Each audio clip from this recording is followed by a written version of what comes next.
I'm from the Same place as trap music, this that first react music. They can't hold me back, I'm feeling good cause I'm black music. Can't nobody touch this, my flow I can't rush this. Put them on silence when I'm talking, you should hush bitch. I am from the heavy base, my bro called a heavy case. Got a couple.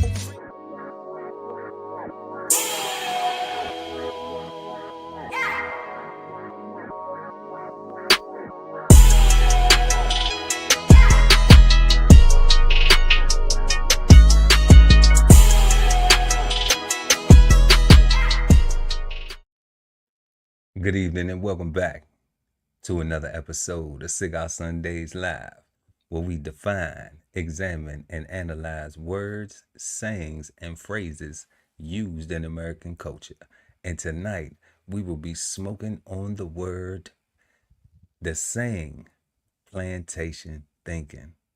So grab your thinking caps and get ready to smoke on words with two big nerds, with myself, Chef Earl Pearl at DBCHEFTV, and the God, Ali Dawood L at BK Soul Farm. And we are the Cigarden Panel. Peace, God. How you feeling on this beautiful, beautiful Sunday evening?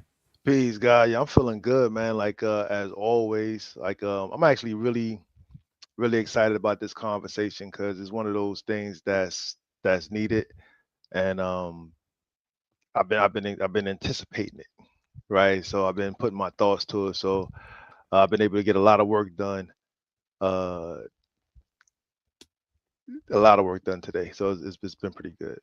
No doubt, no doubt. How about you? You know, it's another Sunday. Being thankful. Being thankful as always. This weather is dropping, so it's been giving me a little bit of aches, little achy breaky heart a little bit. But you know, we turned that heat on, so we're trying to get that heat in these bones. But That's what you do? That works for you? yeah, I got a heat blanket and everything. I didn't even think about that. You know the old heat blanket with the electric thing on I it. didn't even think about that, guy. Yeah, I'll send you the link. I got it off Amazon.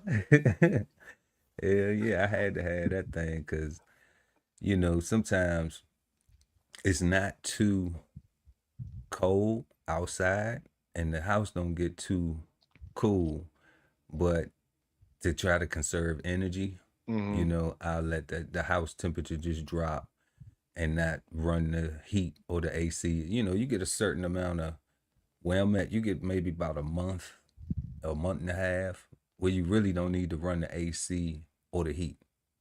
Open up the window and you good. Yeah, you can open up the windows, crack a door, you know, get you a cross breeze.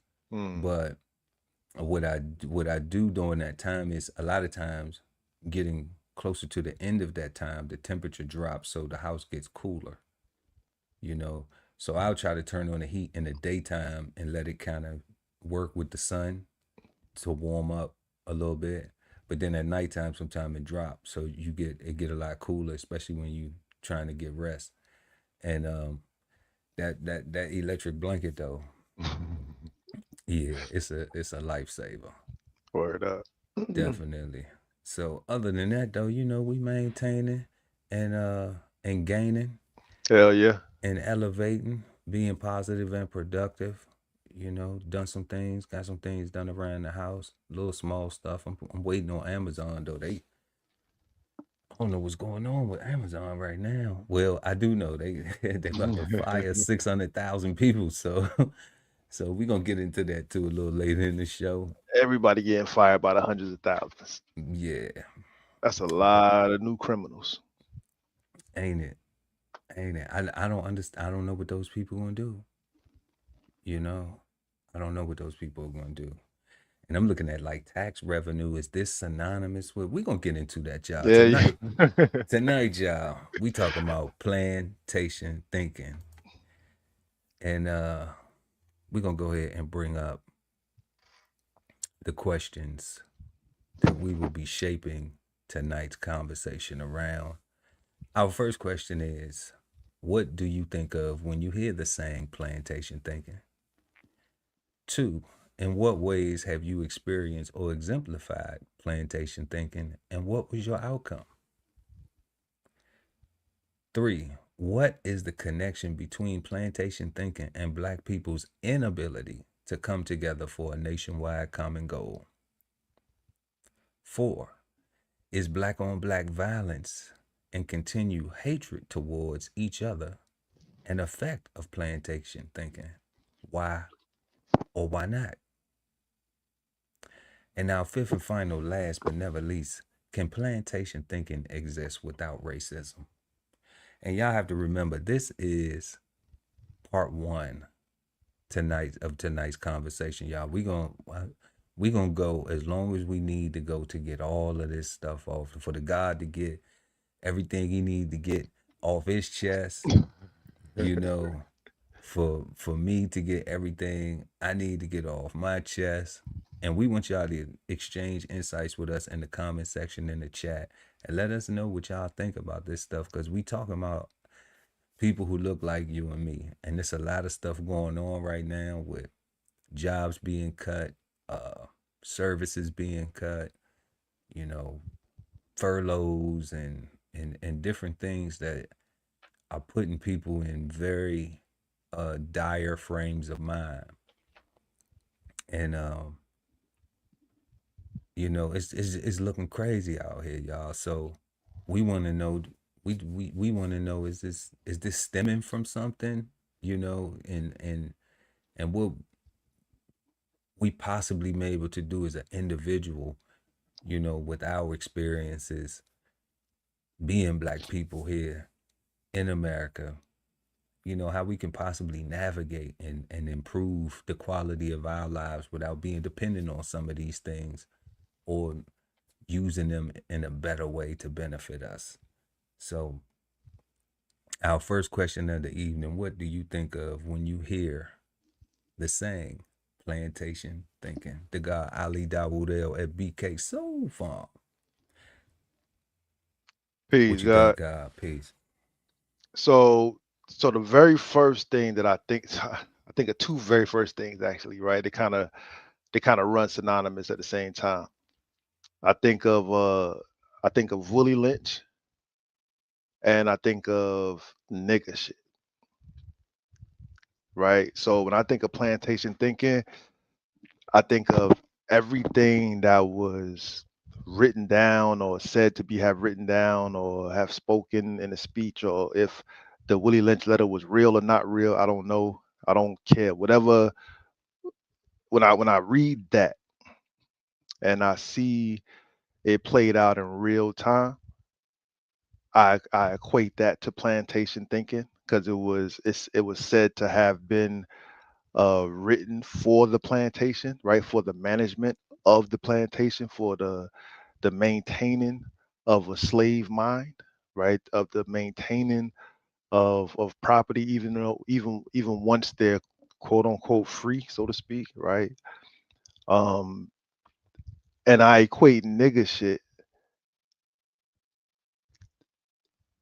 to those things being in action, right? To those things being in action on their own, where it's almost like, you know, when you was a kid, you had those wind up cars where you wind them joints back and then you let them go and they run real forward or whatnot. It feels like Willie Lynch was winding us back, and now we don't need to be wound back no more. It's like it's perpetually winding, and every time we go forward, we just go right back to get the set, and it's like it's a constant thing, right? So um, all the black on black crime crap, all the see even black on black crime, not so much because crime happens where you live at, but more so the fratricide, right? Like things that is just ridiculous. Like things that is one thing where bad things happen to good people, but it's a whole nother thing where people go out their way to be criminals, to be YNs, to be monsters, to be savages, to be low lives, to be like that's a whole nother that's nigga shit, right? And that's also prescribed in from my memory in the Willie Lynch, right? Like that activity, like that divide is all spelled out in that, right? Even in even with the Willie Lynch and the whole, if he was a real person, if it was a real letter, like even that whole history behind the whole thing um contributes to the fratricide, right? Because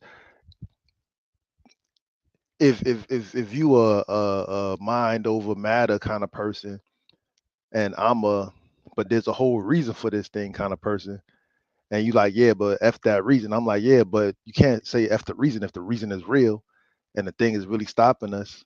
Like those things are contradictory, and they're gonna keep, hitting bucking up against each other, right? So that's what I think of, and when you get into nigga shit, we could talk about that all night, right?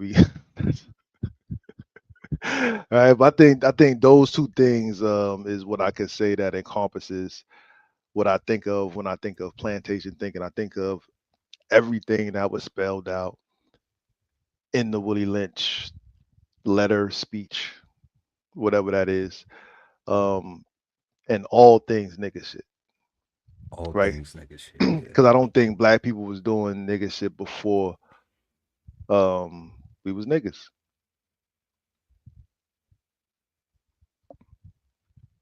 I could dig that.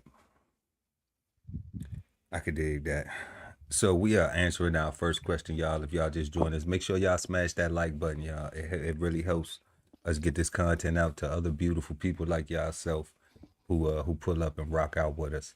So whether you hiding in the shadows or whether you exchanging insights in the comment section, y'all, it's free to smash the like button. So we appreciate it if you do that. When I hear the saying plantation thinking, first thing come to mind is a level of compassion for my ancestors whom have had to suffer through the type of oppression and lifestyle that was forced upon them.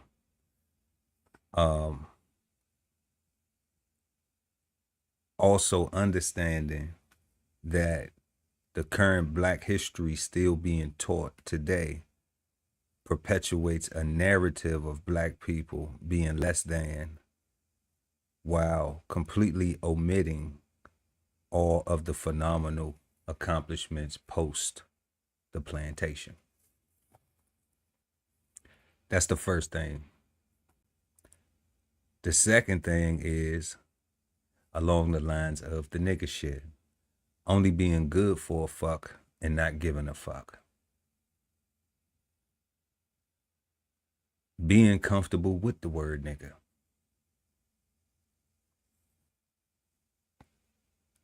Being unable to hold yourself accountable for your actions and responses. And not realizing when your quality of life has improved for you, and to maintain that or reach higher levels, you must value it and also continue to improve. More nigga shit, seeing people that look like you struggling and only offering insults without possible solution. And these are things that I think are plantation thinking. Just some of them, just a few. But I had to write it down because it was too much. It invoked too much emotion. Tonight's conversation for me to just let that first one be off top of the dome. All the rest of the questions, they come in just rapid fire. But I think that setting the tone, we need to understand that it's narratives that's being perpetuated. And if we keep on allowing ourselves to embody some of these narratives and not pick the ones, everybody picking and choosing, but not picking the ones that are beneficial to us, then it's just going to keep on being detrimental. And we're going to keep on wondering why we keep seeing so much nigga shit. We're going to have to keep on being more and more comfortable with that word, regardless of whether we're using it as a term of endearment or at what is defined as a term of defamation.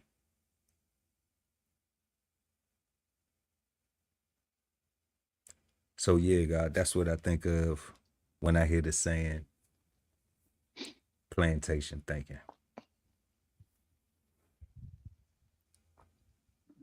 Hell yeah. And moving right along to our second question, y'all let us know what y'all think of when y'all hear the saying plantation thinking. If people, you know what, and people may not even be around you talking like that.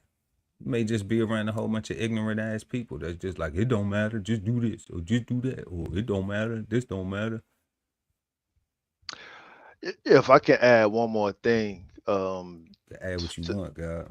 So I ain't gonna lie, when I think about the word, even when I'm reading it right now, plantation thinking, I'm only thinking about black people in America. Yeah. I'm only thinking about African Americans. I'm only thinking about us over here. I'm not thinking about the rest of the diaspora. I ain't thinking about the Ma'afa. I'm not thinking about nobody else but us over here when I hear this statement right here. That's it. That's why I would say the phenomenal accomplishments post the plantation. Yeah.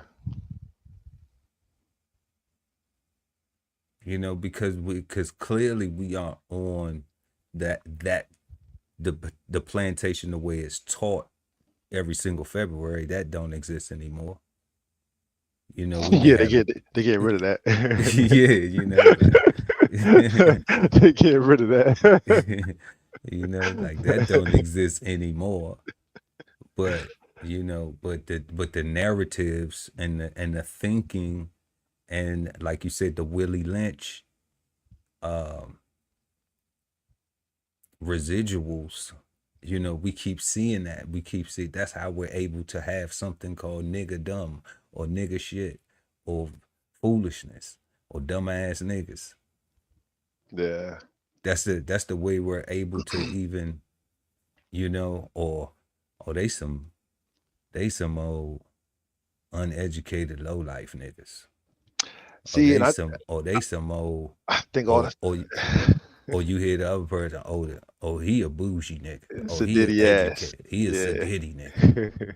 See, I think all that. So all that stuff is spelled out in the Willie Lynch, right? To put down on both sides, where you got the haves are putting down on the have-nots, or not even have-nots, have not as much, right? Because we all got what we got, right? Everybody got what they got. And the So, only way you're gonna get some more is to do the work to get it. Yeah. Yeah, no, that's a fact. So, our second question of this evening: in what ways have you experienced or exemplified plantation thinking of your own, and what was the outcome? I think this is a tough question. You want me to go first? I could think about everything before 17 was plantation thinking. And that's what I'm saying. And that's everything before everything before I left and seen the world. And dog, that's what yeah. I'm saying, God. With the lack of incriminating ourselves. Yeah. But Yeah. but the reason why that question is so important is because we always show flaw. Yeah. We ain't sitting up here talking down on nobody. We saying we came from this the reason how I can meet somebody and I can say, "Oh, you on some fuck shit," because Yeah. I've been on fuck shit before. No, fuck you. You know what I'm saying? How I can see through your fake ass smile, how I can see through your fake ass talk that like, oh, you really about to be on some. I'm just waiting for you to show it. You gonna show it, but I already feel your energy is fucked up Yeah. because I know people like you. I used to be that. I used to be fake like that. You know? So that's what so I've been that before. That's how I can peep it. Yeah. And people So get mad when you can peep it. You know, they get mad when you peep they bullshit. And then they be like, they don't like you. Of course you won't like me because you can't fuck me over. you supposed to be in La La Land, son. We supposed to be in the You know? land of denial. I'm supposed to be lame. Yeah. I'm supposed to be a lame fuck nigga. But see, I'll be a lame fuck nigga because you can't fuck me over. Yeah. You see what I'm saying? I'll be that. But that's only because I'm solid. That's not because I'm allow you to manipulate me. I know I did that shit already. I was doing that shit before cameras was everywhere, before fucking, you know what I'm saying? Before the new J's, that's the old J's, before those got re-released, you know? So when cocaine prices was cheaper, like some of my homeboys would say, like, like, like, come on, family, like, it's not even, you know. So the thing is like you gotta get to know people who they are now. You know, if you're gonna be real with somebody, be straight up with somebody. That's why it's okay to apologize. That's why it's okay to be like, hey, I fucked up. Players fuck up. You get more respect if you apologize. I don't think you a sucker if you apologize. That ain't where I'm from. I ain't from. That's not how I was raised. Yeah. You know, my mother didn't teach me to apologize to be a sucker. She taught me to apologize to be accountable for my actions so I could be better as a human being. Yeah.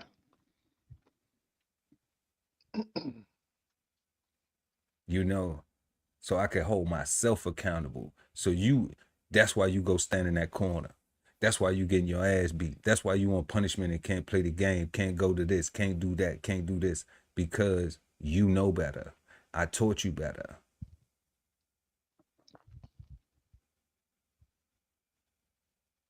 So when you go see your friend, go apologize. You ain't lying. Matter of fact, I'm about to call his mama right now and come Make over sure. here. You Make know what I'm sure. saying? And make sure you get it done. And then you go into bed.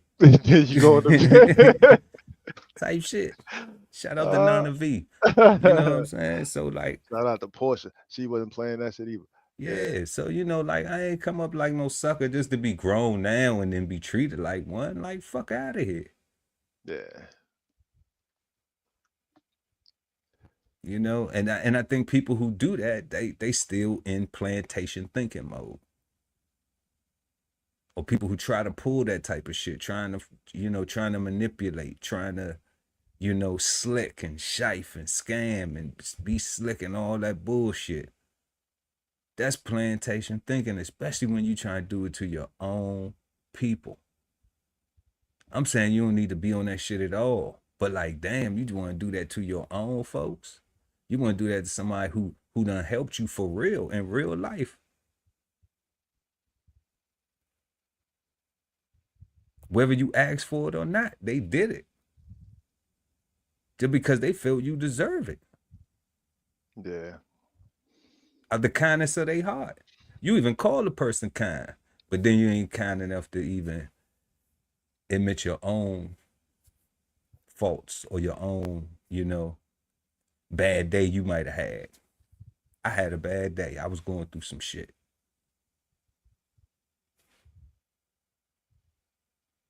And I shouldn't have took it out on you. That don't even sound like I apologize. That sound like helping somebody understand where the fuck you was at. Yeah. That's still cool. That's still an understanding. That's still what adults do.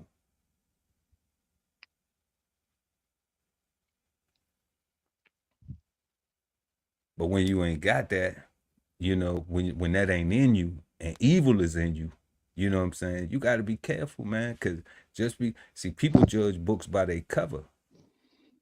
You got to be careful. Everybody ain't just because it's a smooth, cool book. You know what I'm saying? That's because it took a whole lot of trying just to get to that. Yeah. And we from the era of making book covers. You know what I'm You know what I'm saying? saying, Out of God? Like paper bags, out of what you paper want to bags, do? newspaper. Like Newspaper, so, all that so you shit. can't judge a book by its cover because we can just change it tomorrow. Like and I'm from the era of yeah, nah, God, Serious way, peace to the God, peace, God. peace, God. All right, So, I think I got one. Um, okay, so in what ways have you experienced or exemplified plantation thinking, and what was your outcome? so again going back to Willie Lynch, going back to the plantation, and what that did for the most part, right? For me, when I study our past, I find that the number one thing was the separation of the families, Separation of family. right? Like the purposeful separation of families to where it goes back to that wind up car, right? To where uh these monsters was doing a thing, doing a thing, doing a thing, and then they was able to just take their hands off and then they just go about their business.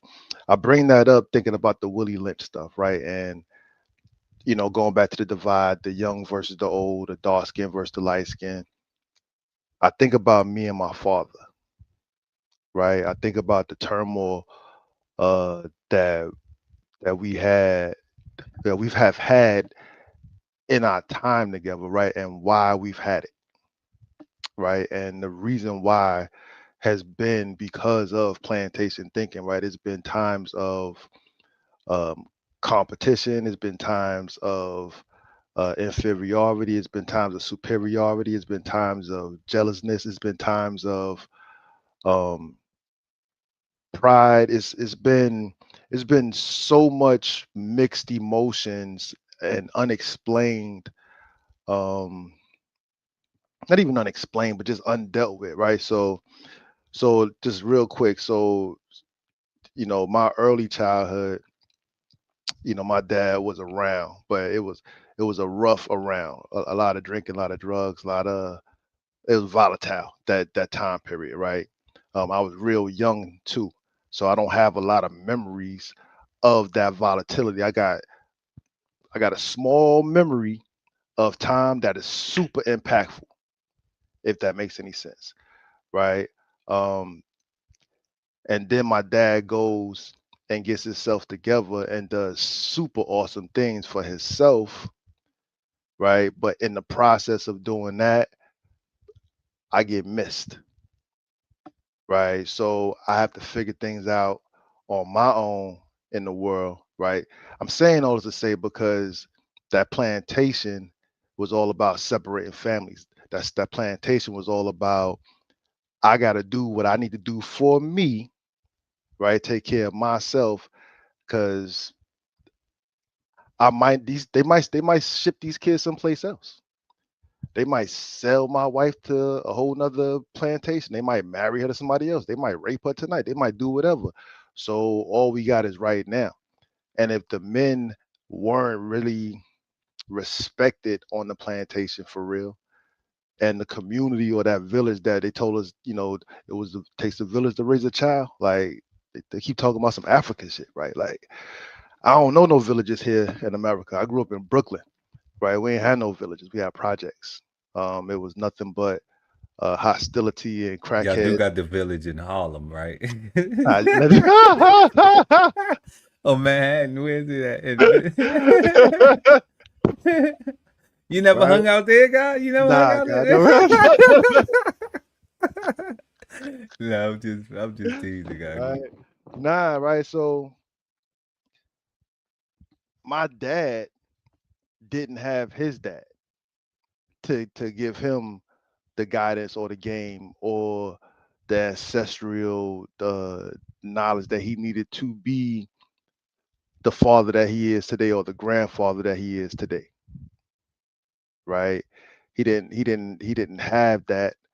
Um, his dad didn't have that, right? So you got generations of men not getting guidance from older men to be good men currently, and nobody giving real good guidance to future men so that we can be better men or maintain the same level of greatness or whatever, right? So for me, what I did to change that, like I say, like I left, I joined the Navy. I went around the world and I got experience and I had to learn to fend for myself. I had to go out to the middle of the ocean and was like, you know what, man, whether I can swim or not, it kind of don't matter. I'm out here. What the hell am I gonna do? Right? Am I gonna sink? Am I gonna swim? Right? It doesn't matter what you can or cannot do. What are you going to do? And those things allow me to have a lot of time to put life into perspective. When you got nothing but the ocean around you, all your problems get real, real small, and you're able to. I'm gonna use the word compartmentalize, but I don't think that's the right word. Is focus in and zone in on things. Think, you know what I'm saying, and process things, right? And that allowed me to experiment in my fatherhoodness, right? It allowed me to take chances, to be bold enough to take a fathers in training course, right? To not take that as a challenge to my manhood or to my dadhood. I was a brand new father, didn't have any knowledge or experience, and somebody offered me an opportunity to learn the pitfalls of being a father.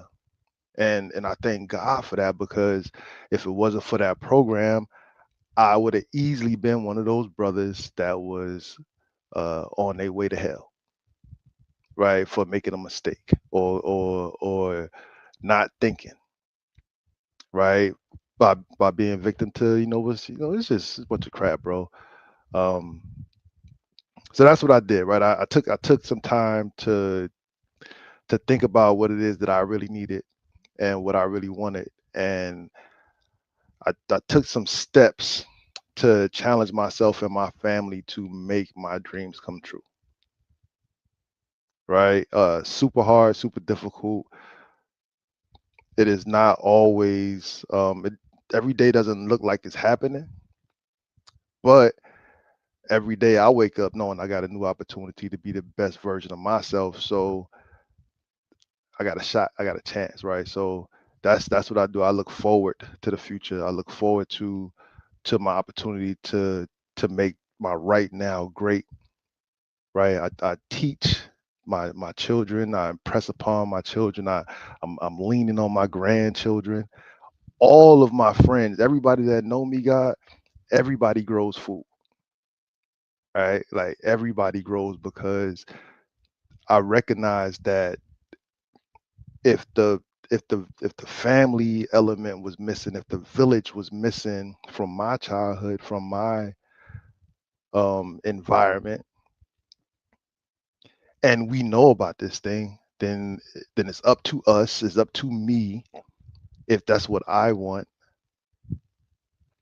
to impose upon everybody that I love, that I want to stay in my life, because I cannot suffer bums, I cannot suffer do nothings, I can't suffer nobody that knows everything. Like, nah, like you gotta produce.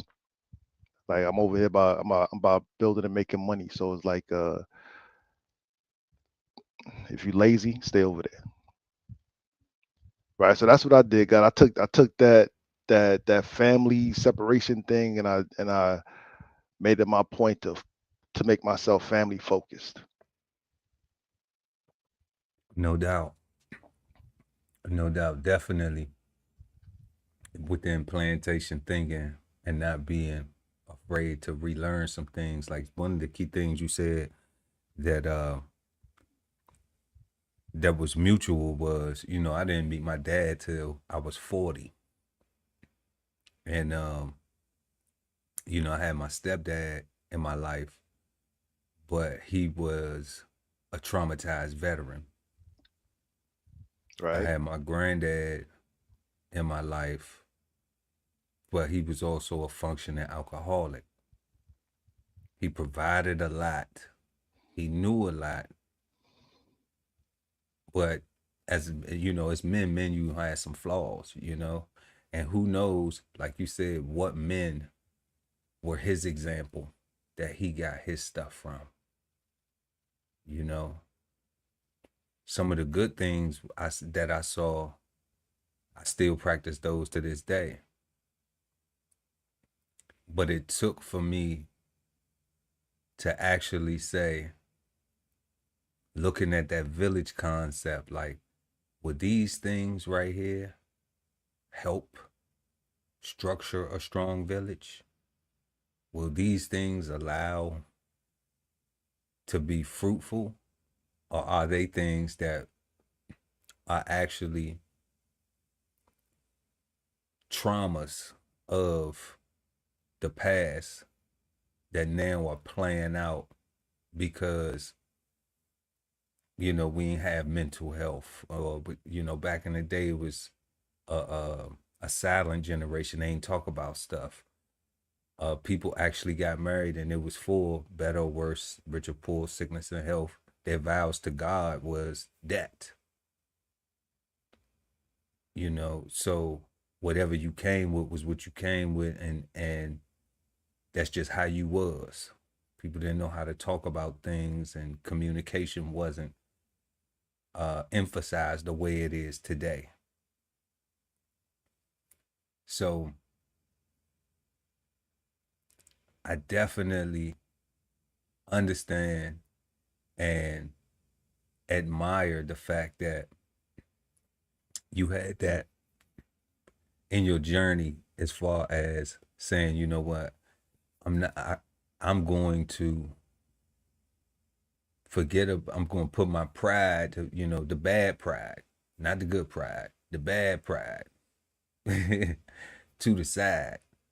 And I'm going to say, you know what, I want to try to be the best version of myself, and understanding like this is new to me. I don't know. So I might be able to learn something over here. I might be able to have something that I can apply, because I know that in my own history of life, I was deficient in areas, you know, certain things that I did not get. And I had that conversation with my dad, you know, with like my sperm donor, you know, and you know, I had that, you know, I can give him respect. He my dad, man. And I think that was the difficult conversation for him to have, because he realized that, you know, I was talking about his absence. But I was just thankful that we was able to have a conversation. It's big, ain't it? Yeah. You know, I was thankful that we was able to have a conversation, and I could communicate to him that I'm not being judgmental. Like, I'm just coming from a place of self-reflection, trying to be a better man, you know, not necessarily be a better man than you, be a better man for myself and for the people that I love as well, you know, and have a better understanding, just in case I'm in that position, just in case I do get the blessing of becoming a father. And, you know, I got to do my Sankofa, you know, and I always say that Sankofa ain't always going back to the land, to the continent. It's your lineage, your village. Where did you come from? You know, you got to understand that thing first. We can get caught up in the other thing, and not even realize our thing, why we deficient in areas from the examples that we had around us. So definitely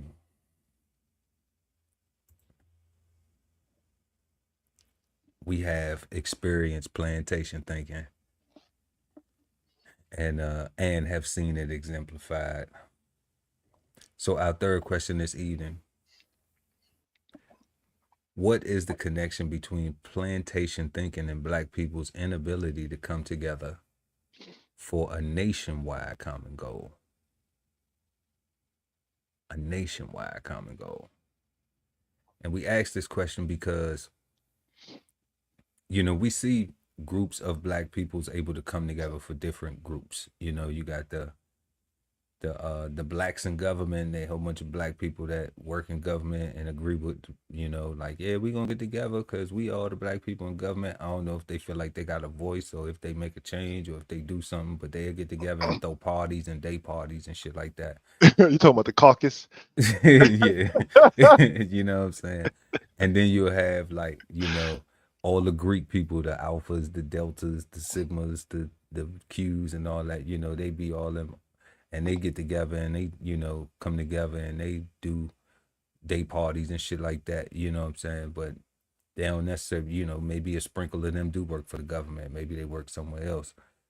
You got Black religious groups, they get together where, it may be the AME Zion collective. It may be the Hebrew Israelites collective.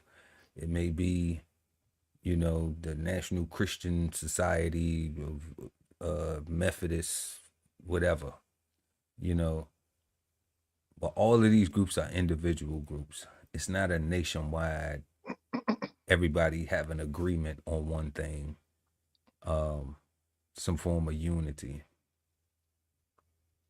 And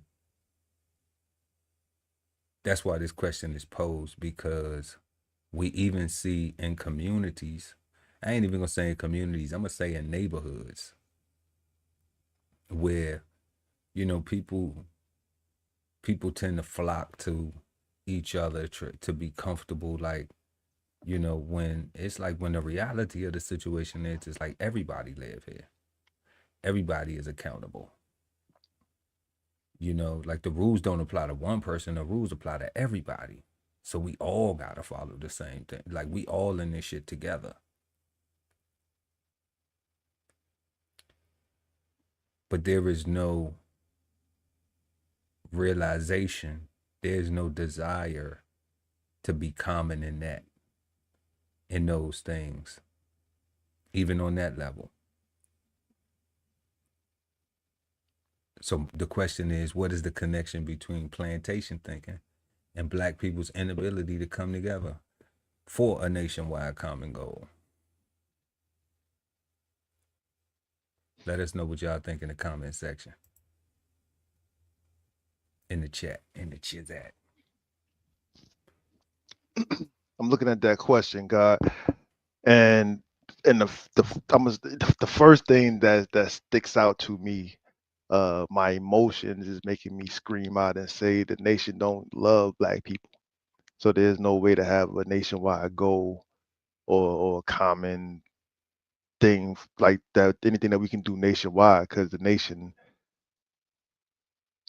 historically has gone out of their way to make us feel as invisible as they possibly can, right? Even in recent times, to go as far, you got these MAGA groups and these Republican. I don't know if they're all Republicans, but they're all white people talking about America has always been for white people and for white Americans and for the white man, and that in itself, plantation thinking, stops us from having a common goal, right? Because the nation don't want us working with them. They want us working for them, but they don't want us working with them. The first part of what you were saying, with the Hebrew Israelites, all the different groups and the Greeks, and I think that's all a part of the same conspiracy, right? I think that within that Willie Lynch, within that whole slavery concept, as long as we do not stick together, the nation wins as a whole, or maybe not the nation, but the system or whatever governing body is controlling this thing, right?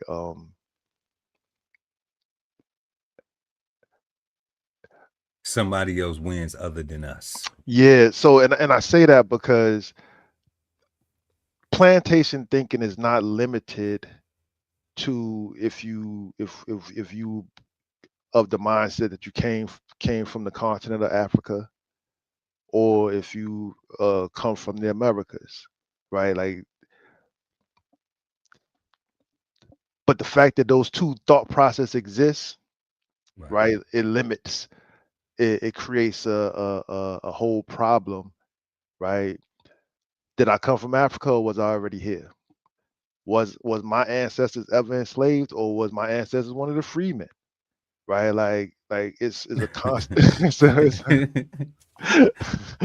I hate that. I hate freedmen. Like how was I they love freemen. I know. how was they freemen? Was I they know. I how was know. they freedmen? I Like know. was they ever slaves before? Or you know what I'm saying? Like that it don't make it make sense to me. Like And was they slaves before and now they freed, or was they just always been free? always been free, right? And that's what I'm saying right now. Like it's the way that we gotta attack the way that we gotta think about these things is just hard. Because if the thought process is these people was always free, right? Then where do they get this term from?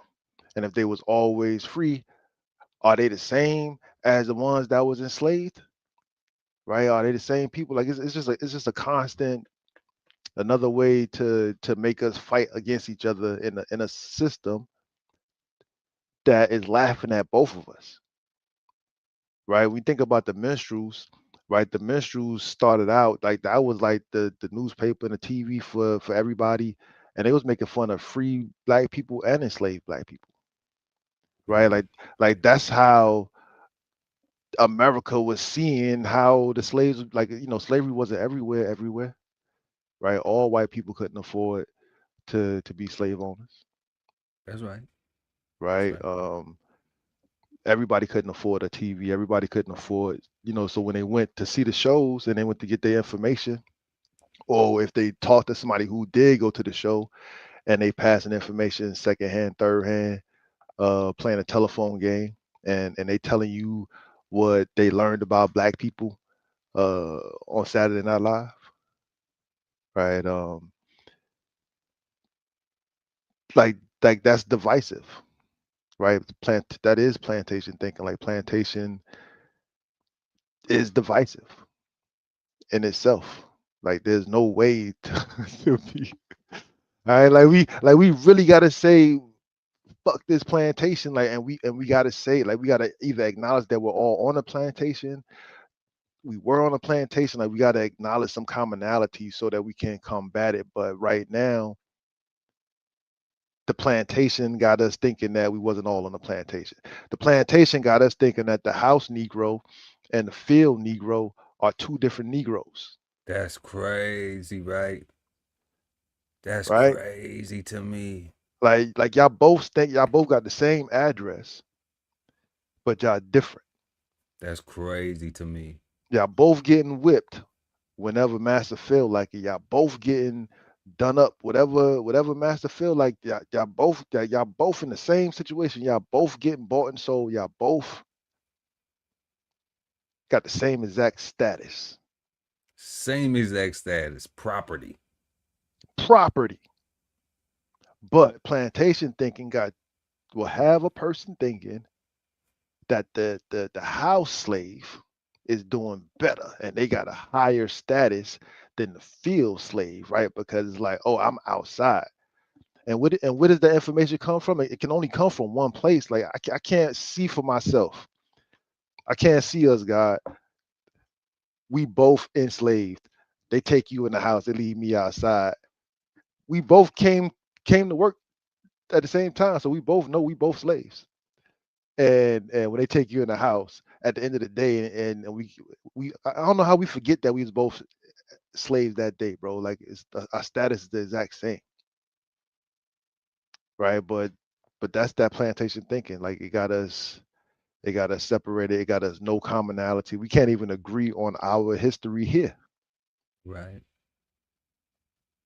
right? But then and when you bring in the rest of the diaspora outside of just America, right, and bring in those plantation thoughts and those plantation minded people and what their slave masters agendas was uphold, because those are different countries, right? Now you got international slave fights.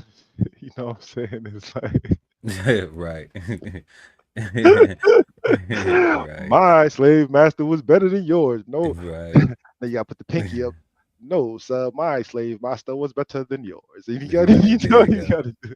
There you go. Why you and then you wrong when you say why you think you talk like that? Why you think you talk like that, right? And Do you it's know your native tongue? Do you know your native language? all of us are without, right? We're all So without, it's like but plantation thinking got us fighting each other as though we got something, and we're all without.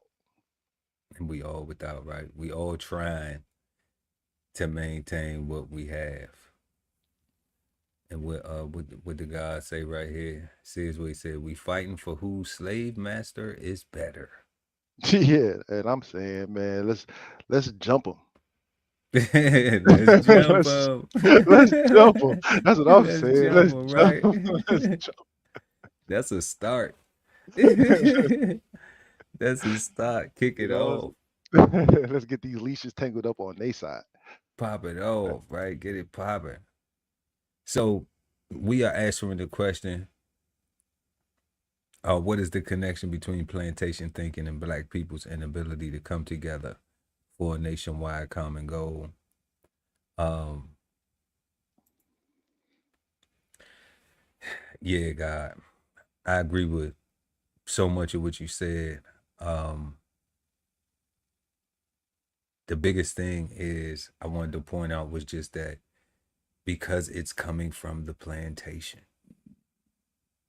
And you said something earlier about families being broken up, people being sold and to different places, and the harsh treatment, and all of these things is documented in American history. So, people shouldn't be feeling no type of way um like why they talking about something, and it's American history. And every February it is made sure in the public school curriculum that it is reiterated that you don't forget this. That your children, that you will come pick up and they'll ask you, why you didn't tell me that we were slaves? And your parents say to you, you ain't no goddamn slave. And you ain't never been no slave.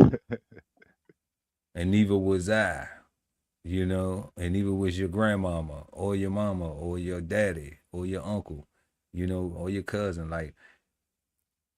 But yet and still, the other children of other ethnicities don't have to go home with that same uh, trauma.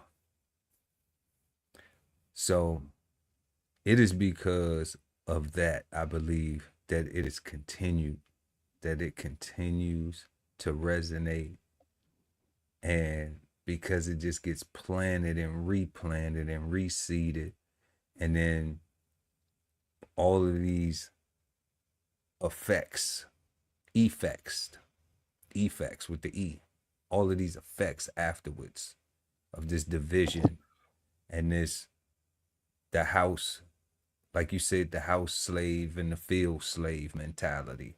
That's something that translates. That's something that once again, and I even correlated with I ain't want to cut your wisdom, God, when you was saying it, but when you was talking about the house slave and the field slave, the only difference was the clothes. Yeah. The only difference was the clothing. You know, because they still were in captivity. They still were Mm-hmm. property. They still were both slaves. But one had better clothes than the other one. But they both still were at servitude at the, at the behest of their master. So there was no freedom in sight. We have seen that when we looking at this question, being able to come together in the nation, the plantation thinking has translated to even where in the educational school system where I was talking about, where because I grew up where we had, but we didn't have what I wanted. We didn't have what was popular. Okay. And I wanted to have popular stuff because going to school, people talk about you. People clown you, joan on you, and, rank on you and snap. So you like, okay, when I got to a place where I understood that dynamic, that social dynamic, that trauma from plantation thinking. Why is everybody here worried about what kind of shoes you got on, what kind of jeans you got on, what kind of shirt, what kind of hoodie, what kind of this and that you got on, and ain't nobody worried about getting their grades? The person doing their work is, a lame. The person who's getting educated, who not being disruptive, who not cutting up in class, they are do good. They not the most popular person. But the most popular kid, I know because I got that in junior high school. I was the most popular, but I ain't had the best grades. I wasn't most likely to succeed. I would have much rather been most likely to succeed than to be most popular. But desiring to be popular instead of desiring to be most likely to succeed. Now, we did. Nelson done beat the odds. Pearl done beat the odds. That's for sure. And we still going. But we thankful for what we got. But understanding that plantation thinking and that narrative in correlation to the house slave and the field slave, I had to go back and reinvest into my sister to be like, okay, I don't want you to have to think like that when you're in this environment. Mm-hmm. I want you to be able to feel comfortable when you go to school, to look like you feel comfortable. And to, and I even taught her how to clean her shoes and stuff like that. That's how you keep your, come home, take your laces out so you don't be looking like no poop putt, how to clean your shoes, keep your stuff looking fresh, make sure you iron your clothes, make sure you do style. You don't have to have the best stuff, but we gonna get you some name brand stuff because I understand how it is in that dynamic. That's something that came from the plantation. 100%. Simply just because the house slave got better clothes than the field slave. So when they get to the schoolhouse, now it's a fashion show instead of everybody trying to compete with each other to be the most likely to succeed. God, that's that wind up car. Cause now there is no house slave or field slave. Ain't nobody putting us nowhere. We saying which one of us belongs on the field, which one of us belongs in the house. That's right. Who got name brand? Who got that boo boo on? Wow. Yeah, so wow.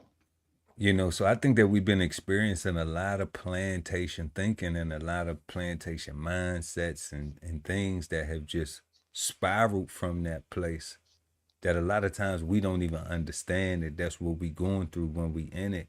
And then people don't care to self-reflect. People don't care about trying to be better, you know, trying to understand it. It's like that, well, that's what it is, and you know, or it's a over people overdo it. Remember when I said I had all these shoes and I was like, what the flip do I got all these damn shoes for? Yeah. You know, now I didn't get rid of my shoes. Hell I no. just stopped buying them. You know, I got a bunch. you know, I just say I don't need no more shoes. You know, like I ain't get rid of them, but I just say I'm not gonna, you know, I'm not gonna put money into this anymore. You know, I'm gonna now, being older and wiser, your priorities change. You say, you know what, I'm gonna put this money somewhere where I can make sure I'm gonna have me some money later on. So that's the difference. Cause I'll still be able to wear these shoes, especially with as many as you have. You won't be able to wear them all every day. But that was also a symptom of plantation thinking. That was also a thing where, you know, and as far as the coming together part, I just think because everything is just led with such divisiveness. First, right?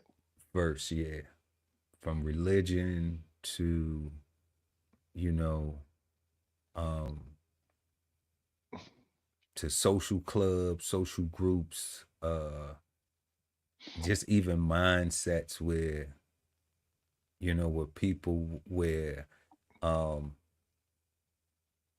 you can't even be, where people don't even be genuinely happy for you and your family at times because you're different from them. You grew up like them, but you got exposed to other stuff. So now you change and you just like, hold up, that's not going to help us. That's not beneficial to us. Y'all comfortable with that, you know, but, and then they say, oh, you think you better. I do think I'm better, not than you though. I think I'm better than I used to be. Yeah. And we need to start being able to say that. Like, yeah, I do think I'm better than I used to be. Than I used to be. Right. We should say it just like that. Yeah, I do think I'm better. Pause. Than I used to be. Than I used to be. Right. Make them feel the sting, right? Because like that's what I'm saying. Like you got some kind of inferiority, and you running a race against the wrong person. Right. When you have somebody who love you, who will share, you know. I'm not racing you. Right. Like I'm not in no race with you. Like I'll share what I have, you know. But you just can't suck me dry. Correct. You know, you can't just leech and be like, you know, all take no give, all take no desire to build too. Like, because if I do that, then guess what happens? Yeah. Now I ain't gonna have nothing. And I don't get why people don't understand that. You know, I don't get why that's so difficult, where it's like that's the change. And I get that we form habits, that plantation thinking of I can grab out to you and you're gonna be there, and every time I can just hold on to you, I don't have to try no harder. I don't have to do nothing because you gonna, because that's you know, what family do. I hate that saying, bro. Like I hate that. Family's supposed to be there for each other, right? I get that, and I agree with that. But you are not supposed to abuse me. you're not supposed to abuse me.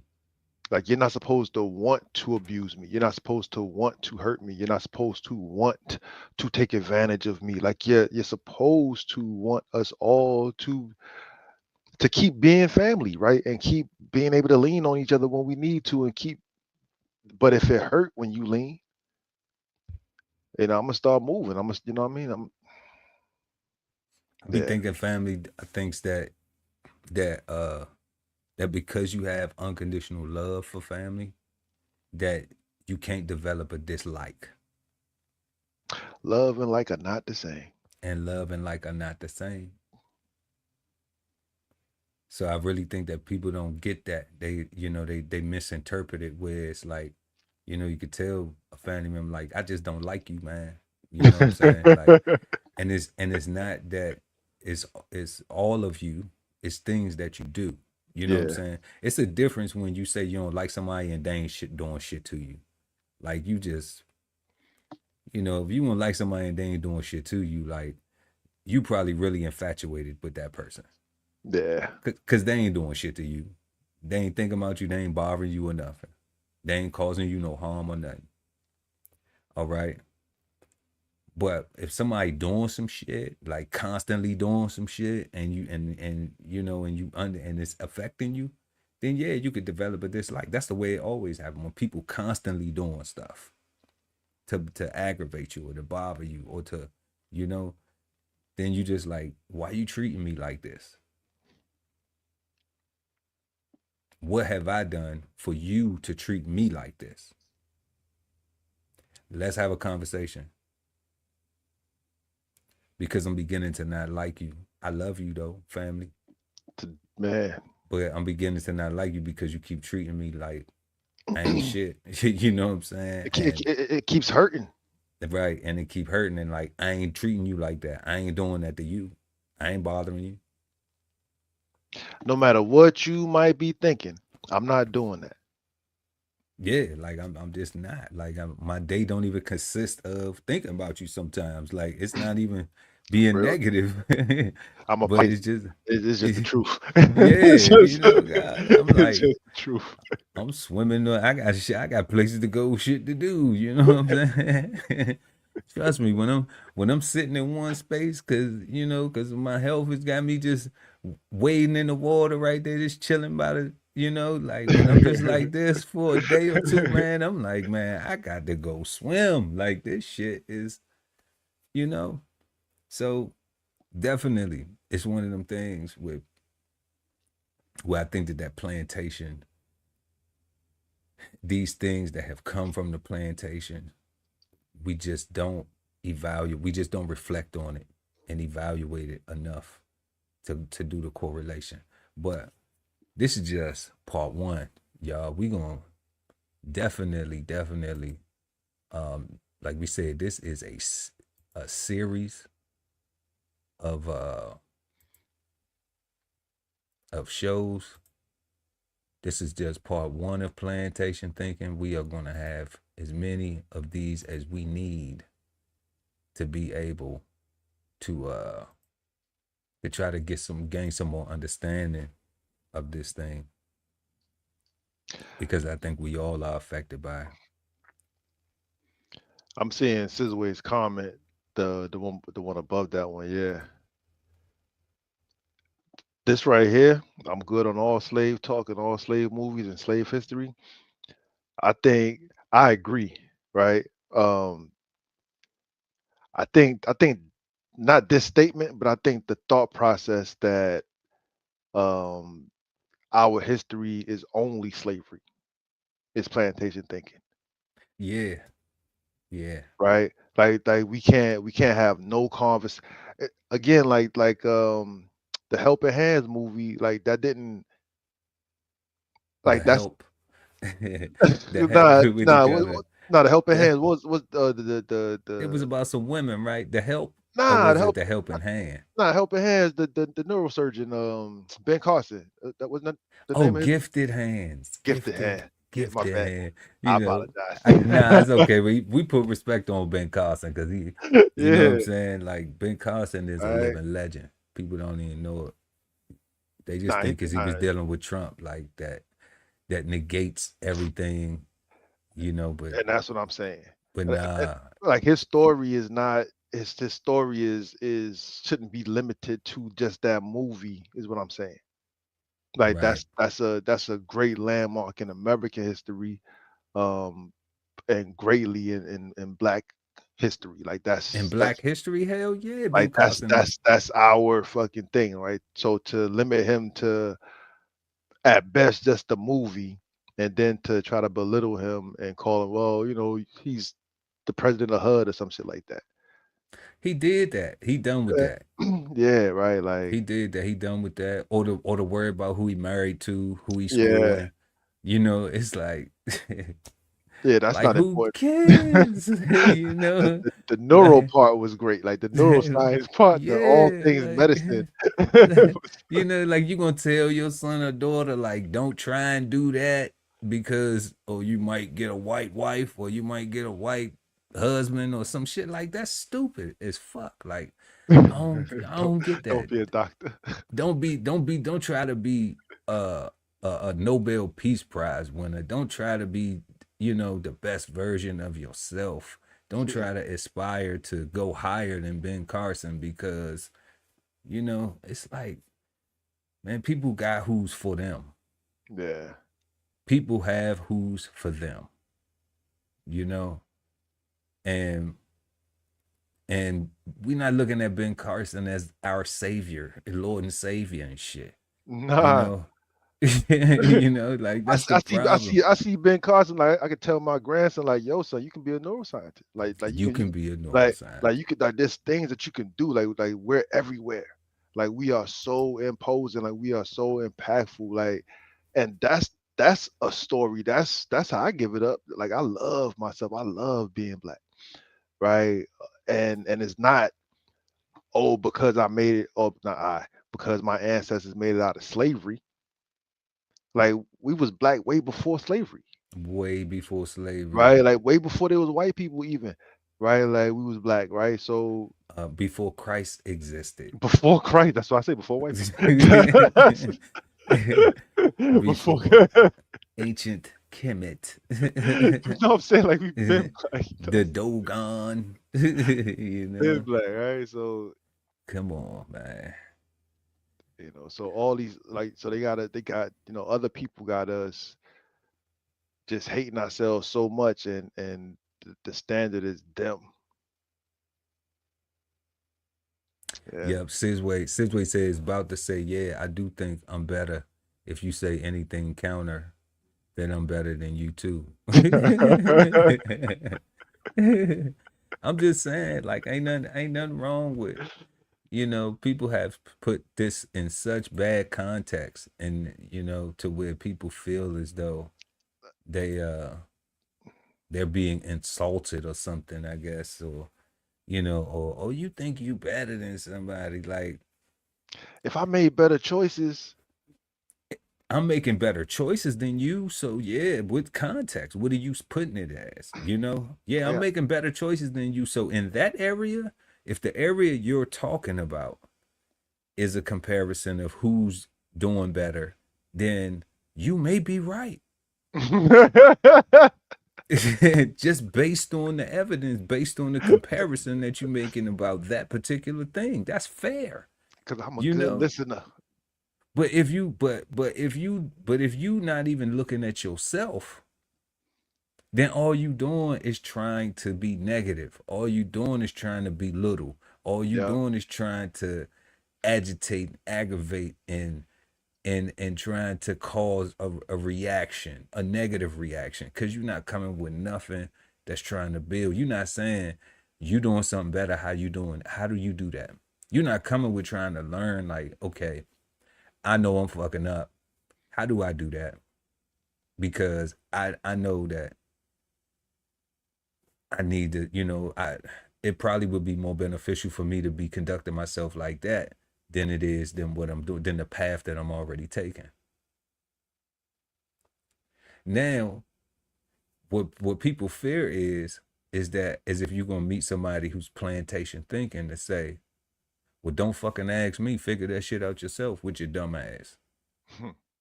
Or they're gonna say, I appreciate and respect the fact that you have observed me in that capacity because I be trying every single day to be a better version of myself. And I'm glad that you acknowledged in it. So this is what I do. Let me share it with you. Let me share it with you because I want you to be, I am not gonna waste your time, so I ain't gonna let you waste mine. So what I want to do is I want to give you some game too. Hmm. So that way, because that's what you led with. You led with, I'm trying to get there. And if it's each one teach one, if the person look like me or don't look like me, I'm to the point now where even if you don't look like me, if you asking for the game, I'm going to give it to you. Just because you had enough courage to ask and confidence and ask and you desire to be a better version of yourself. That's why you asking. You know, it's a difference when somebody call you. I said, I was talking to one of my cousins, guy, and I was talking about another family member, and I was just like, it's a difference when somebody call you like, what you got going on? And I'm like, for what? Like, I'm chilling. I'm cool. Yeah. I know, but what you got going on? I mean, like, you're not calling, offering, and the cousin I was talking to was like, well, what's wrong with that? I said, they not calling, offering to help. They're Just want to know. calling to be nosy. And then you would say something in the conversation, be like, well, I'm chilling. Like, you ain't calling. You might even say, like, you ain't calling to offer no help or nothing. Well, I don't know what you got going on. So how you know I ain't trying to help? Because you didn't lead with that. You ain't leave with, hey man, you need some help today? You need some help with anything, family? You ain't lead with that. I'm at the crib bored, son. You need any help over there, man? You ain't lead with that. You can't call him being nosy. And if you call him being nosy, my first thing is I ain't calling you asking you what the fuck you doing. You know what I'm saying? I'm over here busy working. Doing shit. Like I don't have time to be thinking about what the fuck if you ain't doing shit or worried about what the fuck you got going on. And then she said, well, what about the help? I said, well, even if they ask to help and you say, I don't need that type of help, but if you want to help, here's what you can do, then they don't want to help you. Correct. So then it wasn't genuine in the beginning. And that's my point. They just calling to be nosy. They not calling to actually want with the desire to help you build. They don't want to build with you. They want to know what you got going on. Is it that sabotage it? Is it to go back and talk shit about it? Mm. Is it to go to to feel less about themselves, to give them energy to compete against you? Oh, well, you doing this, well, let me go do that. Like, it ain't no love in that shit, you know? That's interesting. Real shit. So I'm just like, if you ain't calling leading with that, if you ain't calling leading with how can I help? Do you need some help? I always need some help. But the thing is it's the type of help. I may not need some money. I may have my shit under control. My needs are met. I may not need a ride somewhere. I got a ride. I may not need someone to talk to. I have a wife. I have a therapist. I have somebody to talk to. I may need somebody to help me with a podcast. Want to do that? I do. You know what I'm saying? We come on, God. But they say was already explained, was already understood, ain't got to be explained. Each and every Sunday at 8 p.m. East Coast time, right here on Cigar Sundays. So Yo, I'm something you said, God, each one teach one. Plantation thinking had me thinking that only meant my people. And my people wasn't even limited to just black people. My people was limited to anybody that I thought was as low as I was or beneath me that needed to come up, right? But what's super true is as I've gotten older and as I made those choices to be more open and be more freer in my thoughts and in my actions, like you right, like anybody that asks me anything that I might know, I hope they got some time because I'm gonna tell you everything. That's it. I'm gonna share the game. You know what I'm saying? You'll be Like, mad at me, guy. yeah. Ask Be you for like, one damn. thing, God. Nah, so I gotta tell you what to expect. I gotta tell you what I went through. I gotta tell you what my man also went through that I trust. Like I gotta give you everything that I know to prepare you for whatever it is that you got going on. Because why would you ask me Like I don't go around just asking people like what you doing if I don't plan on doing nothing about it. Why does the universe have you in my space at this time with this particular question, with this particular inquiry, and knowing the type of person that I am to be able to share all of the experience? Because that's what It's you like, want, right? You want cause it's you like, want it all. cause it's like if you don't got time, you're gonna be walking away, and I'm gonna still be talking to you. Don't forget, remember so and so and so and so. All right, okay, cool. You remember that? All right, peace. You know, cause I just did that. I did that with a young brother. He was an Amazon driver, and he was going to he said that he was getting ready to go into the military. You know, and I said, bro, I know you on your route. I asked him about a couple things, Mm, you know, because I was curious to what Amazon had going on, like how they do it, how the drivers what their routes are like. mm-hmm. So he bust that down to me real quick, and then he told me, and then I asked him, was he making it a career? And then that's when he stopped, sharing everything else. So I'm like, I had his ear for like 15 minutes, and I was like, whoa, whoa, whoa, whoa, whoa, whoa, whoa, whoa, whoa, whoa, whoa, whoa, 15 minutes. whoa. Yeah, I can give God, you a lot of 15 minutes. God, I was gone. I was gone. I was pew, me. I was gone with it. Oh, you Soon got as he time? said, Oh yeah. yeah, I said, oh, you got time? Okay. I was like, how much time you got? He was like, man, I got about 15 minutes for, God, like don't have time and a listening ear. He was quiet the whole time. He Don't even have time and a listening ear, God. I'm gonna tell you, yo, man. yeah. So I definitely tried to drop as much game on him as I could, from things that if I had known, that I would have been able to apply, and knowing now, and he told me, he said, man, has even had nobody I have met to talk to in the military or from the military has given me so much that you gave me in such a short time. He was like, I hope that I remember all of this, you know? And I was like, it's cool, bro. I would have gave my number and said, man, you can holler at me. But, I let people do that. I let them do that on their own. Be like, Yeah. if they want your number, maybe like, you know, because it'd be a little creepy sometimes. Be like, yeah, take my number. I don't think so. Because I know what my intentions At are. the same time, you like me, God. Like you're gonna ask for the number. Like Yeah, you gotta ask for the you're gonna. number. I'm gonna Yeah, like if you got information that I need and I know you got the information, God. There's no way I'm gonna let you walk away without being able to contact you to get that information. you know what I'm saying. Like I need at least need to be able to contact somebody that can contact you. That's it.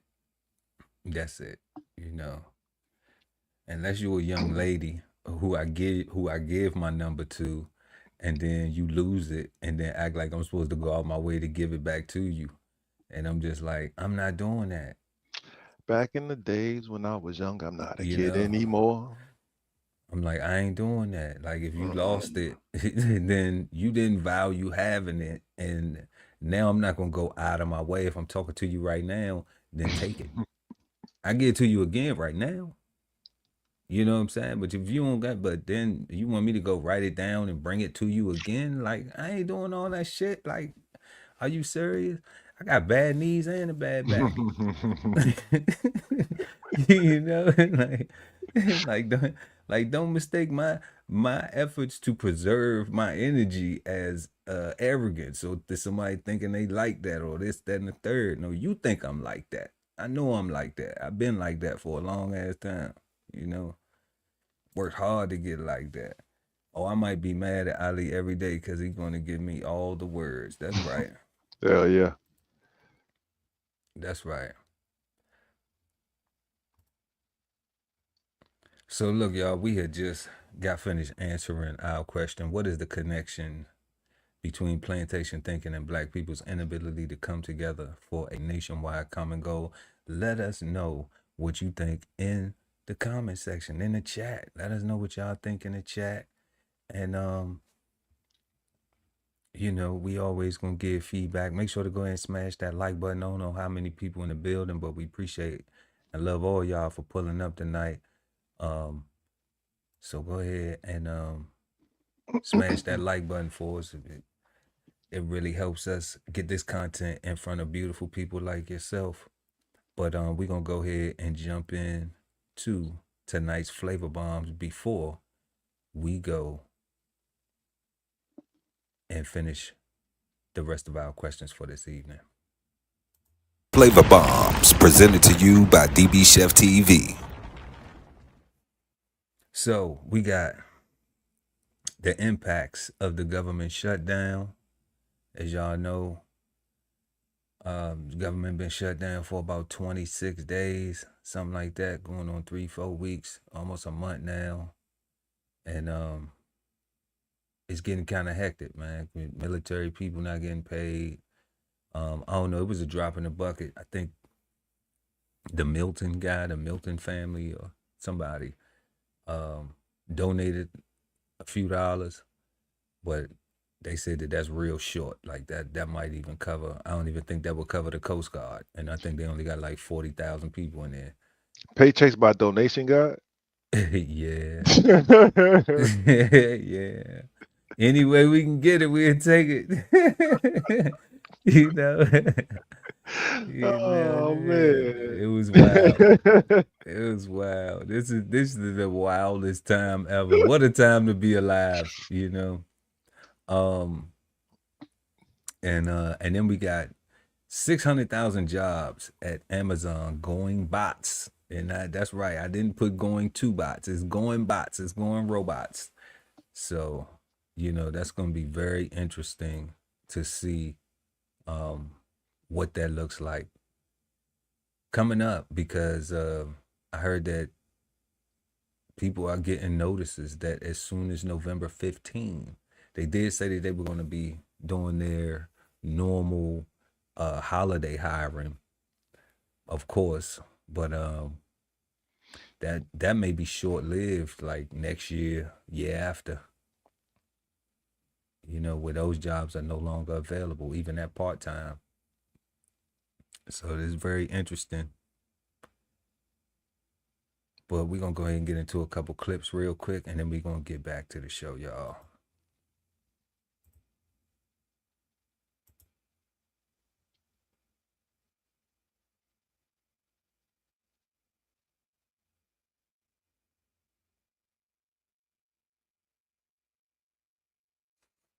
Mm-hmm.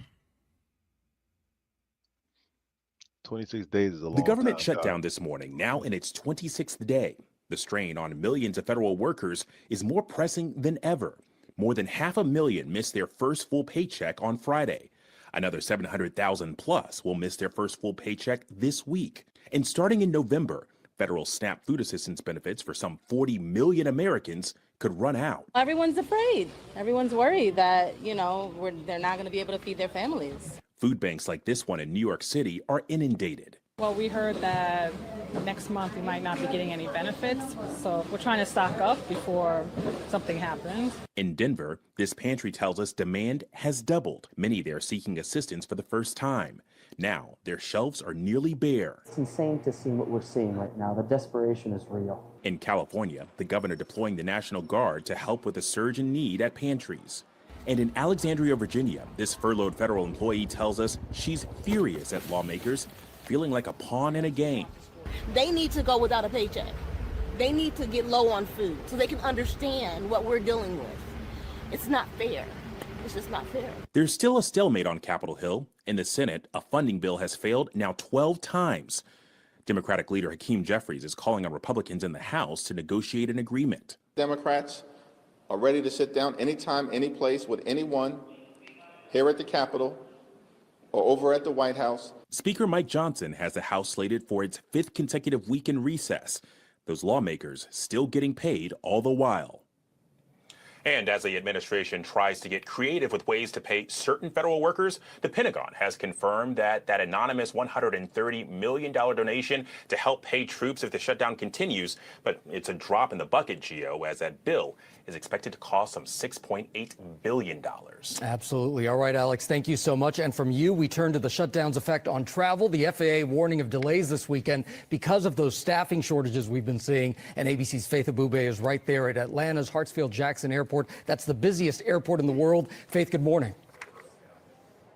Yeah, good morning to you, Gio. And it is busy this morning. On average, about 1 in every 20 delayed flights across the country being blamed on the shutdown. And officials are warning it could get worse. Air traffic controllers were set to miss their first paycheck of this shutdown. 2 weeks of work, $0 to take home on Tuesday. The president of the Air Traffic Controllers Union saying it is causing a significant amount of stress for the workers, making air travel less safe for all of us. Some of the controllers are even picking up side jobs like driving for Uber to put food on the table. The impact on travelers also mounting this morning. In some cases, about 53% of flight delays have been blamed on ATC staff shortages. Now, this weekend, the FAA has issued more of those staffing triggers affecting major hubs in places like New York, Chicago, Vegas, and Southern California. And the Transportation Secretary warning that as the shutdown drags on, the FAA will continue to put safety first, slowing down arrivals and departures. And in some cases, if needed,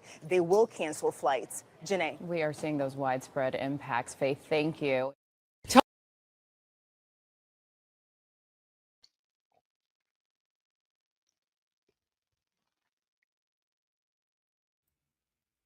Yeah, guys. So, what you think about all this thing? Because I know you are all the way in it. You know. Yeah.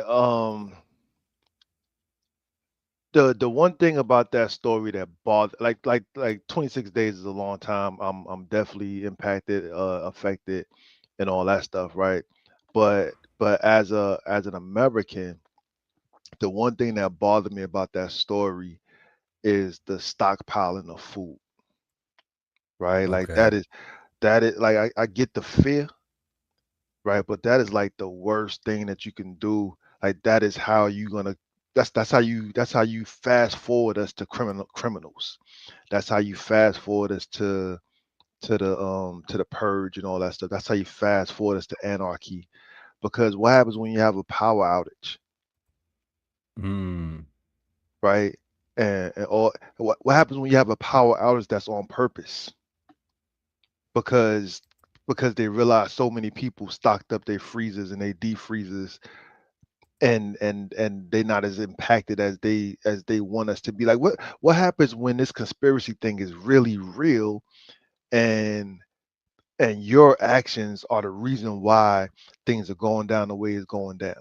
Again, it's this that COVID stuff all over again, right? Like the ridiculousness of I need to go out there and buy all of the toilet tissue because if I'm COVID positive, I'm gonna have diarrhea.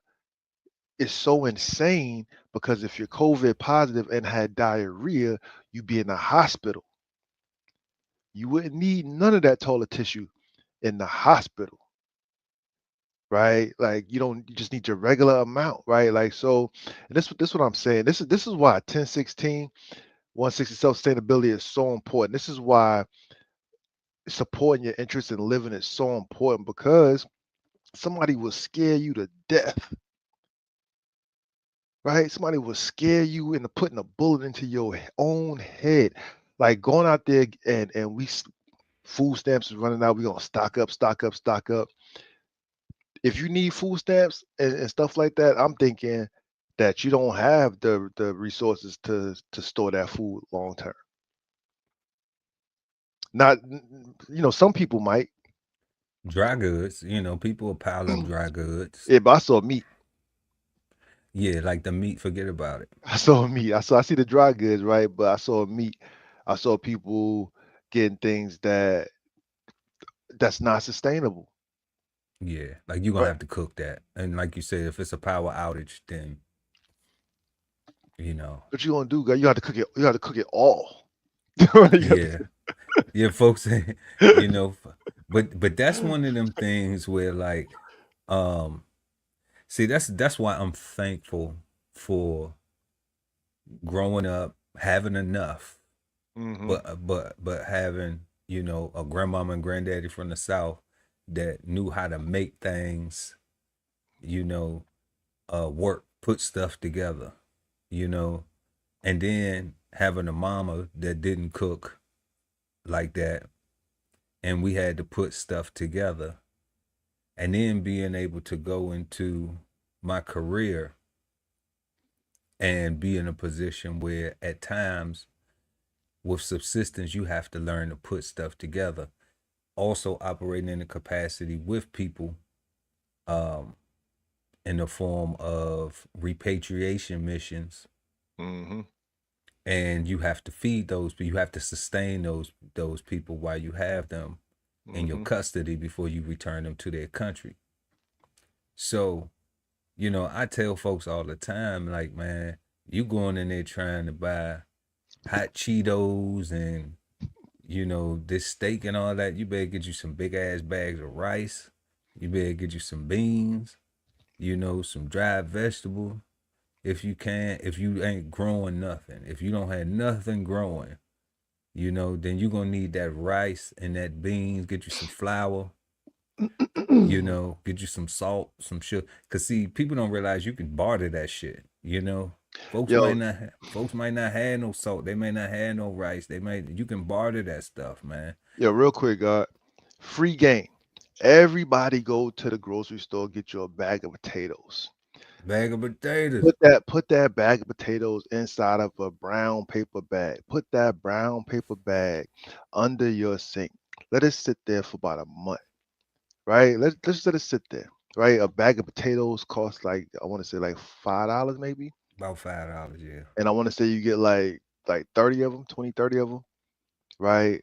Like you get what those are seed potatoes, right? Once they start getting the eyes on them, once they start getting the spuds on them, right? Like you go to the corner store, right, and go and get a potato, right? Hey, Usually at the corner store, like they be sitting there for mad long because people don't be touching them.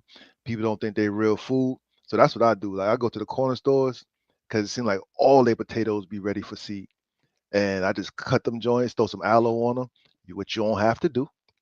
You can get some cement, right? Some concrete powder, just to stamp it out, right? Just to cauterize it, and now you got a whole cut that thing in half, cut it in quarters, cut it in pieces. You got a bunch of potatoes. 100 days from now, you can eat.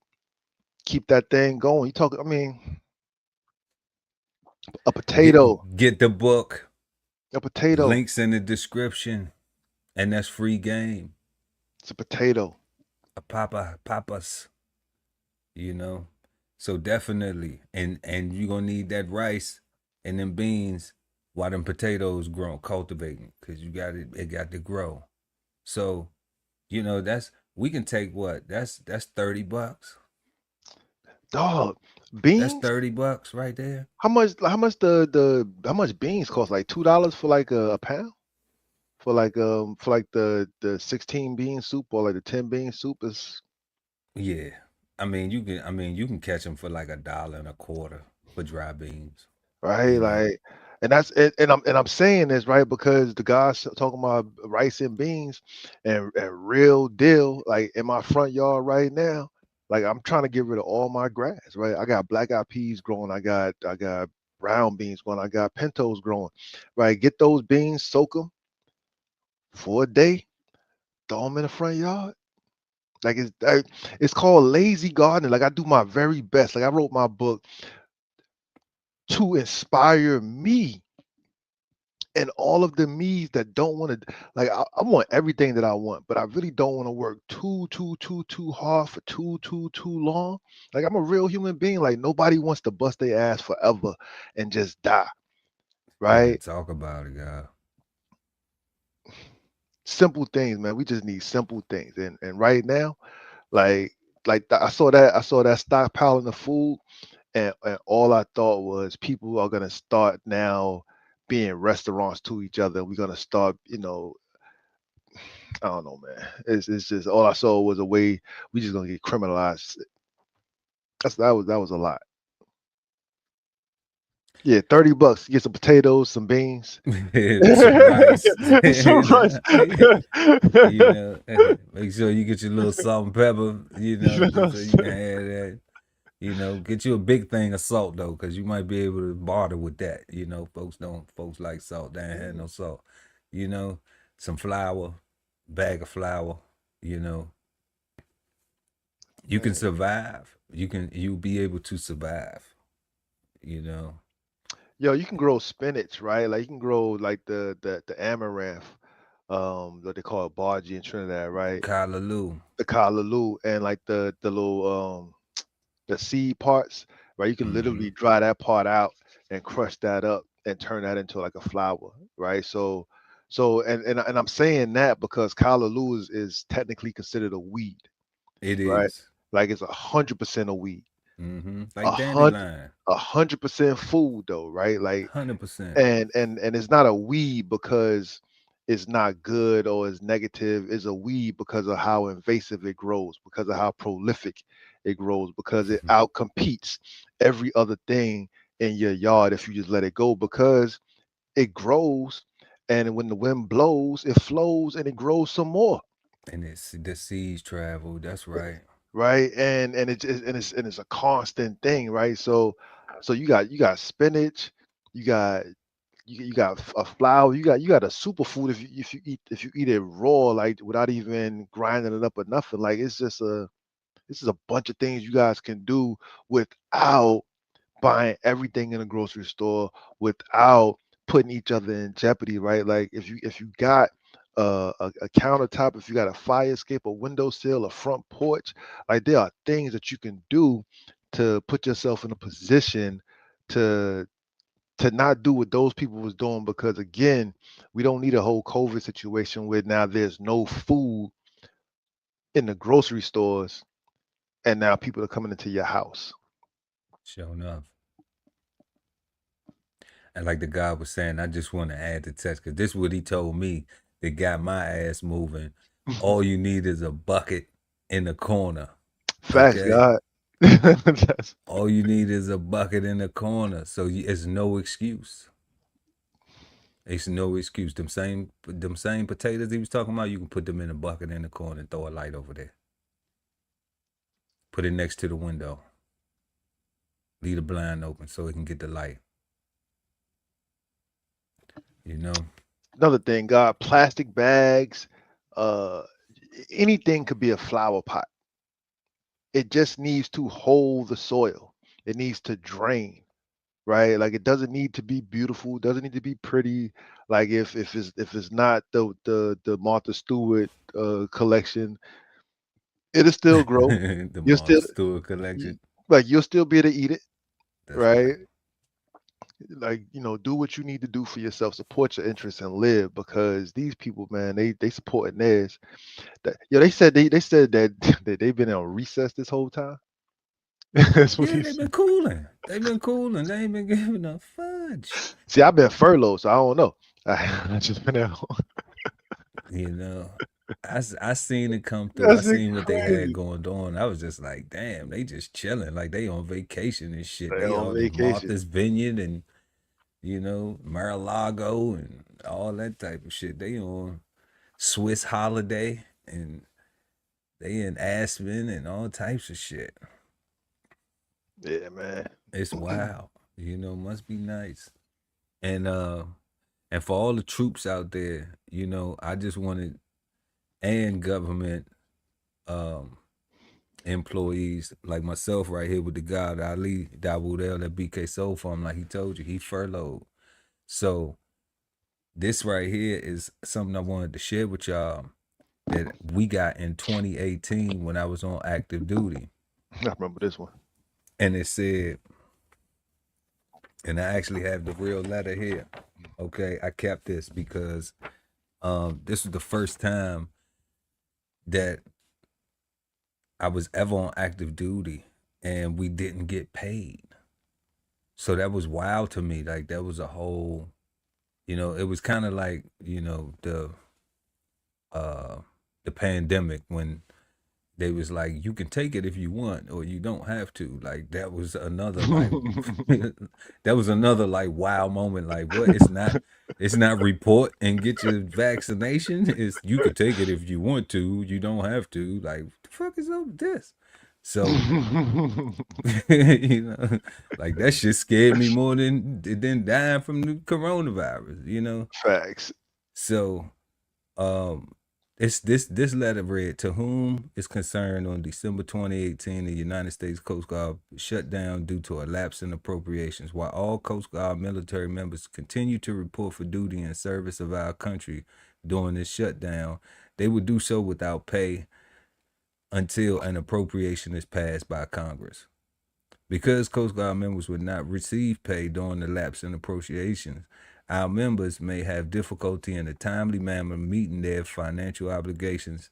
This lapse in appropriations is beyond our members' control and is expected to be a temporary situation. We appreciate your organization's understanding and flexibility working with Coast Guard members who request forbearance on their obligations until this situation is resolved.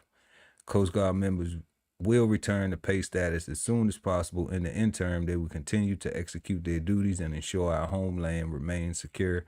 I hope this letter helps explains the shutdown process for Coast Guard members. I extend my personal thanks, your patience and compassion towards our members during this time when they may be negatively impacted by the lapse in appropriations, meaning why they ain't getting no damn paychecks.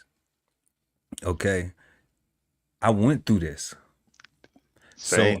So and the God is going through this right now. So we not people sitting up here with opinions, with just an opinion. Okay, we people who actually have had skin in the game, who actually understand, who've been affected by these same things. So all of the insight that we are sharing with y'all, it is not to be looked down on nobody. It's not to, I want all the military people to get paid. We both want all the military people to get paid. We both want all the federal employees to get paid. We want for the United States government to act like united we stand instead of divided how they acting. Okay? Because when they do that, then this type of stuff don't happen. I don't care who's holding up the cash flow, who holding up the gravy train. It's being held up, and families are going to be affected. People are going to be affected. Americans are going to be affected. Yeah. All right. So, just want y'all to take that, not with a grain of salt, you know, but take it like a, you know, like an ounce of gold, and take that to the bank.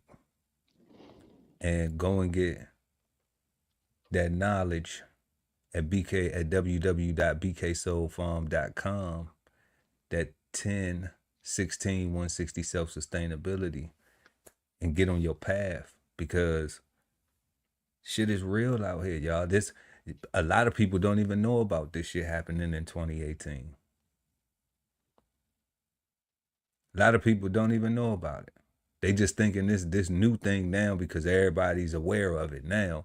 They don't know. They don't know Player Pearl, but them Shepherd Pearl done been through this shit before. Hell yeah.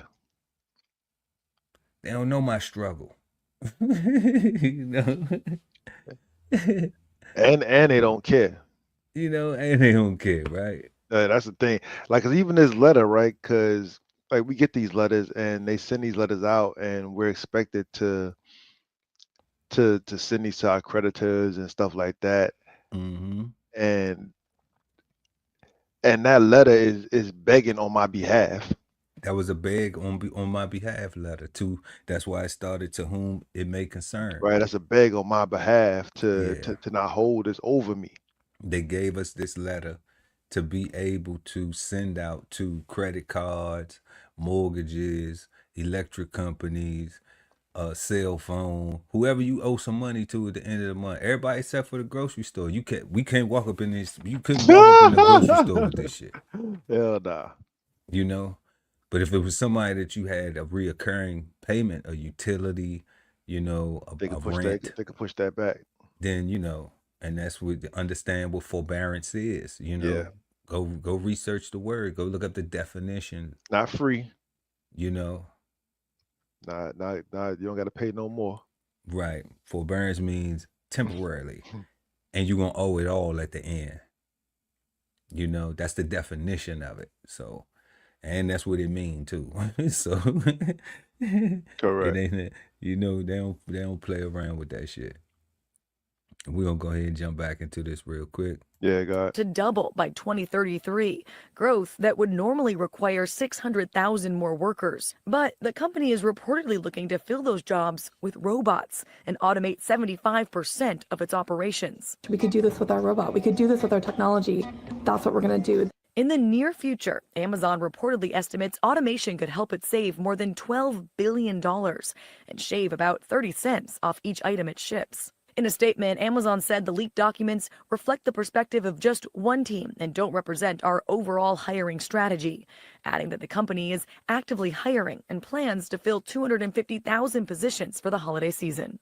One of the things that we've been proud of over our 10-year history is the ability to develop robots that work well alongside people. It comes amid growing fears of technology replacing human workers. The so-called godfather of artificial intelligence has been sounding the alarm. If I worked in a call center, I'd be terrified. If I was someone like a legal assistant, a paralegal, they're not going to be needed for very long. For mundane intellectual labor, AI is just going to replace everybody. Well, Amazon has said it's busy training human workers for high-paying jobs that will include working with robotics. Yeah. So, two things, God. 600,000 on top of the 600,000 that, or the 700,000 that the government's getting rid of is a lot of people. All right, that's a lot of criminals, bro. That's a million people that's 100% impacted, infected, right? That's get put into the world. My problem with what he was saying, because it'll go over your head, not your head, but it'll go over somebody's head when he used the word mundane. He did say mundane when he related to them jobs, right? To those positions, right? And mundane in the way that he made it sound like simple. Yeah. But that's not how mundane is defined, though. Right? Well, he's an AI guy, you know. Yeah.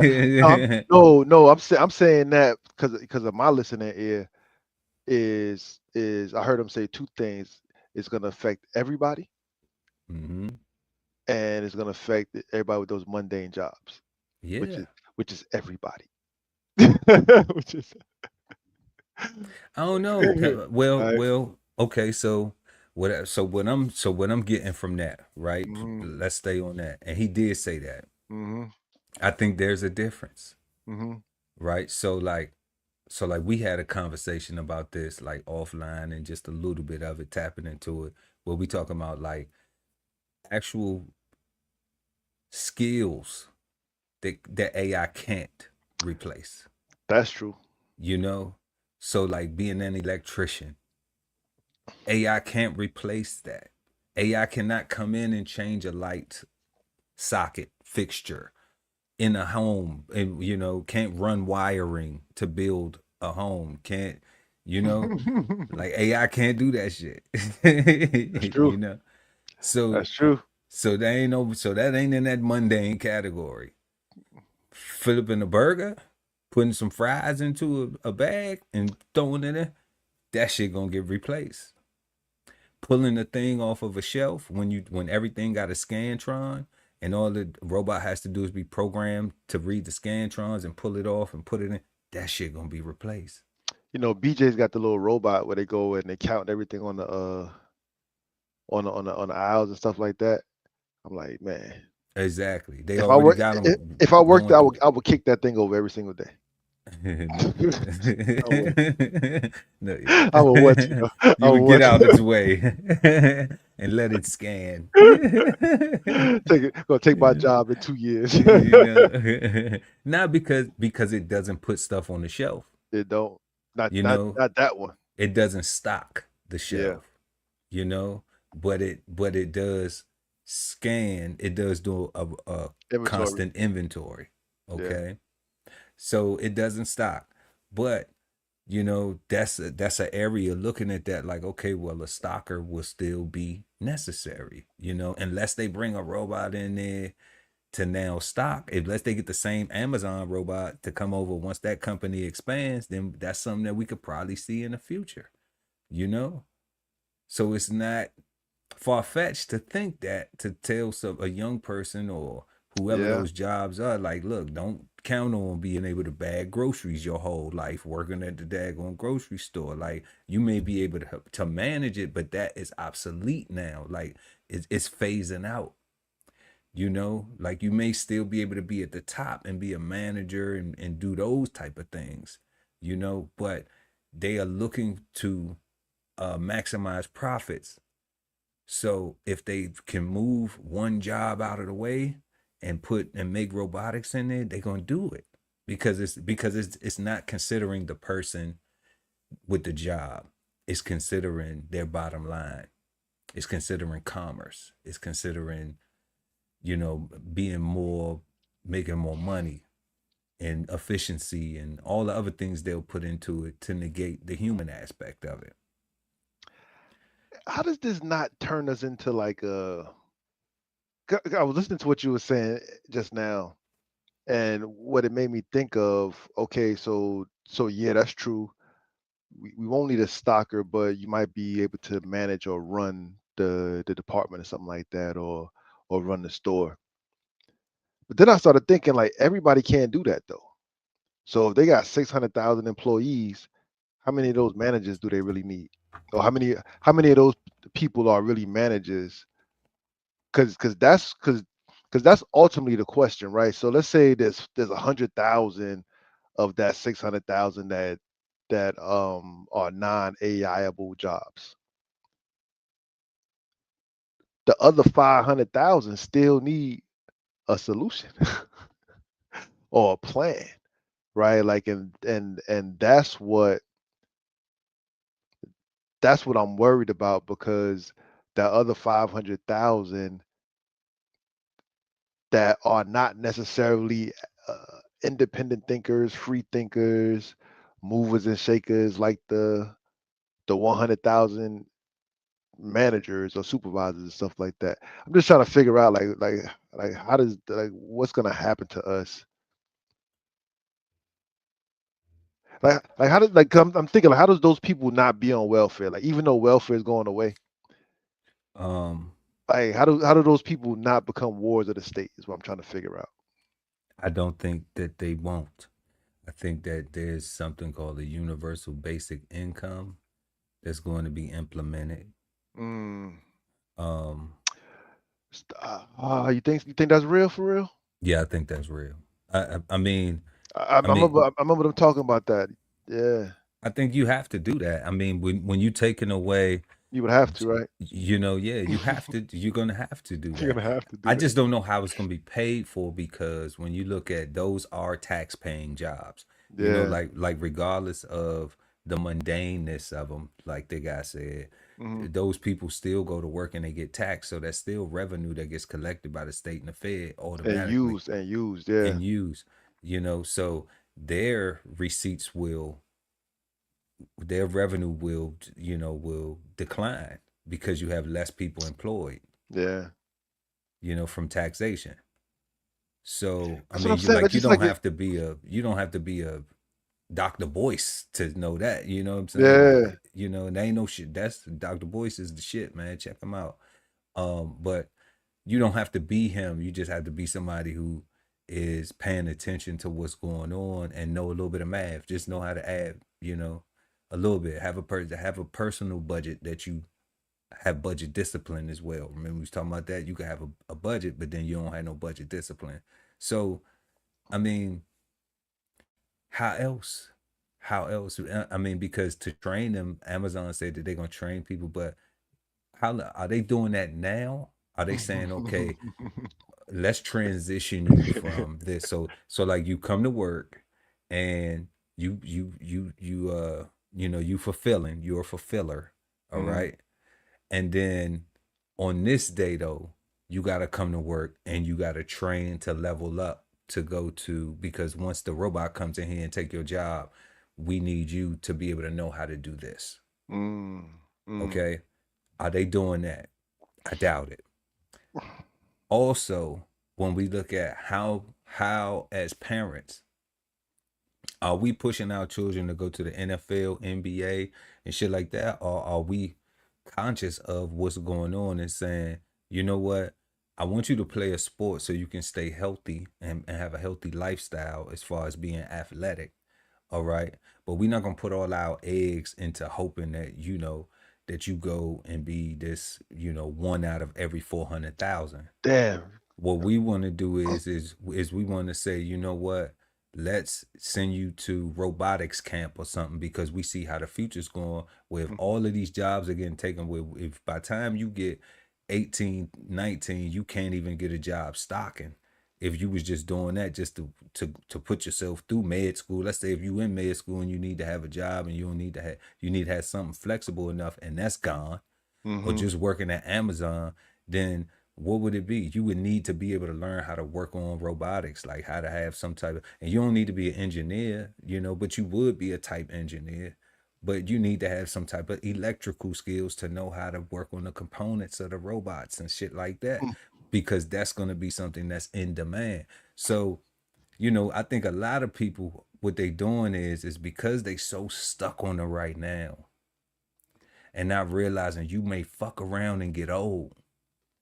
You know, look at these things. Stop taking this shit where it's not serious, where like you think it don't apply to you, because it will. You know, anybody in the military right now, they always gonna pay the military. This shit is holding up, but I got paid in 2018, and I'm telling you, they always gonna pay the military. Don't get the fuck out. If you get out the military and you don't have a skill that is translative to something that is needed, okay, that's needed. They talk about truck driving and shit like that. All vocation is needed. But they get ready to automate truck driving too. That's true. Haven't you seen the AI trucks? I'm scared of that shit though, bro. Okay. I be seeing stuff like that, and I'm like, man, I be hoping.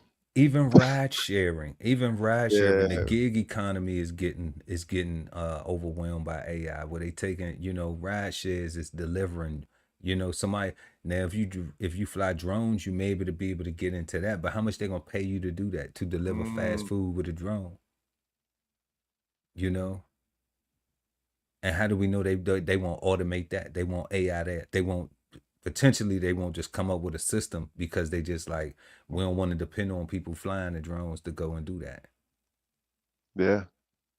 So how long will that last? If you work on drones though, if you're a drone mechanic, yeah, you gotta drive for a while. Then you probably can look into the future and have that. You know, nursing. Don't nobody want to go into nursing.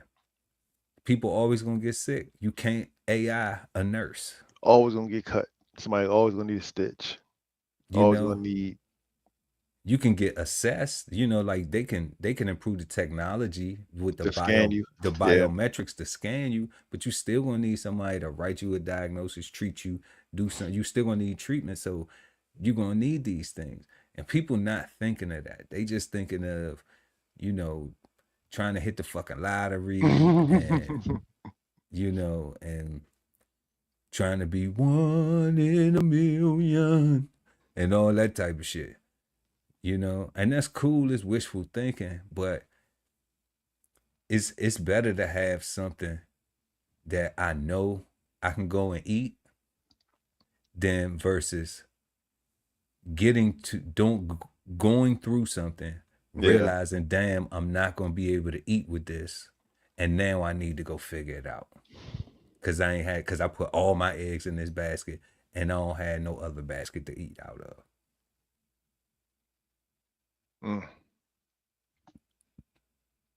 You know, yo, maybe because I got real anxiety, like those thoughts are scary to me, man. Like I cannot, like you got to always be, if you're not adapting to the environment, because I'm one of those people that say like right now is all you got, right? Like the future is important, but right now is all you got. And right now, today, they telling you that if you're not looking towards the future, you fucking up. They telling you that. They saying it. Right now, today, they telling you, right, whether you like it or not, right? AI is replacing jobs. AI is doing different things, like whether you like it or not. Like they're trying to do more with less. Whether Trying to whether do more with whether less. whether it works or not is what they're saying it right now. We're just It's gonna go going that real. way, and It's we're real. gonna make it work. We're gonna make the adjustment. Yeah, God, it's real. You know, so people could either, you know, get with the program or pretty much become uh, you know, welfare recipients. Like, In a country where they're trying to get rid of welfare, but they're not trying to get rid of welfare. they're not though. You know, they're not. They're just trying to uh further Yeah. the social economic classes from the have gots to the dependence upon the government for, you know, make more of a huger welfare class. You know, I was watching this thing. I'm getting ready to do an episode of Bows on the Table, and and there's some excerpts I'm gonna take. And it's a guy. His name's Mike Maloney, of GoldSilver.com, and he was talking about how in Rome they had a population of 1 million people, but they had 200,000 of those people was on, was basically on welfare. All right, towards the collapse. Yeah. So that was like 20% of the population. When we look at it now, like we don't have 20% of the population on that. They talking about like what 42 million or something. It's like what 300 billion people or something like that. 300 million or something. 300 million sound about right. Right. Yeah. So like that's about 10%, right? 10, a little bit over 10%, you know, about 12%. But they talking about like 20%. That's a lot. And then when you look at only 4 out of 10 people actually pay for everybody that are employed, like the way they break the numbers down, you got 4 employed people for every 10 people of those 300 million. So when you looking at these numbers and you like, damn, this shit is crazy, and you look at more and more people being moved out of the workforce for whatever cause, whether it's automation, whether it's what do they call it?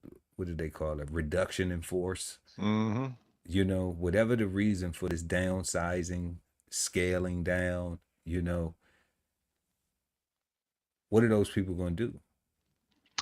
Because that's the only thing that matters, right? It doesn't matter why. It doesn't matter whose fault it is. Like I don't care if it's Democrats, Republican fault, right? Like the only thing that matters to me is that the government is shut down. People are not getting paid, right? Like that's what's happening. What can I do about that? Right? I can make sure that I got enough food growing around my house. So I don't stress out.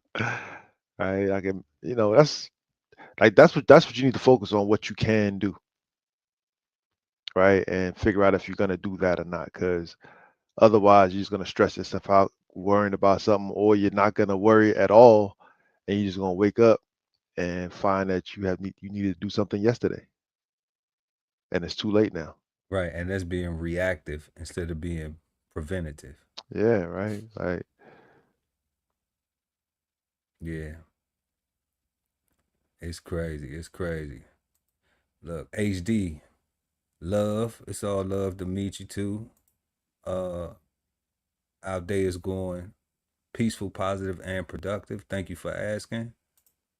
And we having a serious discussion, you know, and yeah, we're gonna update you. We was discussing what we call here flavor bombs. And we had some topics on the government shutdown, and we had a couple topics with Google, not Google, with Amazon, Amazon, yeah. and and their 600,000 workforce reduction. So we was just exchanging some insights about that. But we appreciate you pulling up. Go ahead and smash that like button for us, HD. We appreciate it. But what we gonna go ahead and do is get back to the topic of the evening. So you've just been flavor bombed, and now back to our show. That's right. So like I was saying, we have been smoking on the saying Plantation Thinking tonight here on Cigar Sundays Live. And we are on our fourth question right now, which is black on black violence and continued hatred towards each other an effect of plantation thinking? Why or why not? And HD, this is the first time we seen you in the chat. So, if you want to exchange insights and comment on that, we appreciate it. We always share everything, and we always include you in our conversation. So, God, is black on black violence and continued hatred towards each other an effect of plantation thinking? Why or why not? So the first part, the black on black violence, I'm gonna say no. That because, like I said before, most crime, most violence happens, with with where you're familiar at, right? So where I don't think that would matter. I think you rob the people that's if you don't have nothing and you need it, you're not gonna go uptown to go rob people. You're gonna rob the people that's closest to you so that you can get enough car fare so you can make it uptown, right? But I do think the continued hatred part though, like that piece, I think that's all plantation thinking. I think that's all Willie Lynch. Again, is all spelled out in that document. That is the breaking up of the village, shipping the husbands away from the wives, the mothers and fathers, the siblings. That is literally putting paper bags over people's heads and having them have relations with their mothers, right? And creating terms called motherfucker, right? Like that trauma is will make you hate yourself for what this person made you do, right? And if you hate yourself and you have a whole life experience of hating yourself, and you breed children while hating yourself, and you're teaching them while hating yourself to hate themselves also, because you can't teach them to love themselves because you don't know how to love yourself. Yeah, that's all plantation. Like that all comes from someplace, right? Again, everything in the diaspora that we have, not just here in this country, right? But once you start talking about uh, what a French was, what a Dutch was, what a British was, those countries were beefing with each other politically and stuff like that, but they made us. Even though the story goes, they all took us from the continent and they mixed us all up and we're all the same people, but they treat us as if we're different. So throwing that exchange, like it keeps us separate, right? It keeps us divided. It goes back to what Sizwe was saying about how we fighting over the same slave master. So I don't think, like I say, I think crime happens where you live at, like where it's convenient for you at. I think that's for everybody. But the continued hatred part though, like I saw that kind of written in the Willie Lynch letters. I kind of saw that played out with the whole civil rights movement. Again, more division, right? You got brothers and sisters that are pro, not necessarily integration, um, but I guess anti-segregation is the proper way to say it. But then you had the folks that just wanted that wanted the black man to just fight, or not even fight, to just be Muslim, right? To fight against religion and to just be Muslim, right?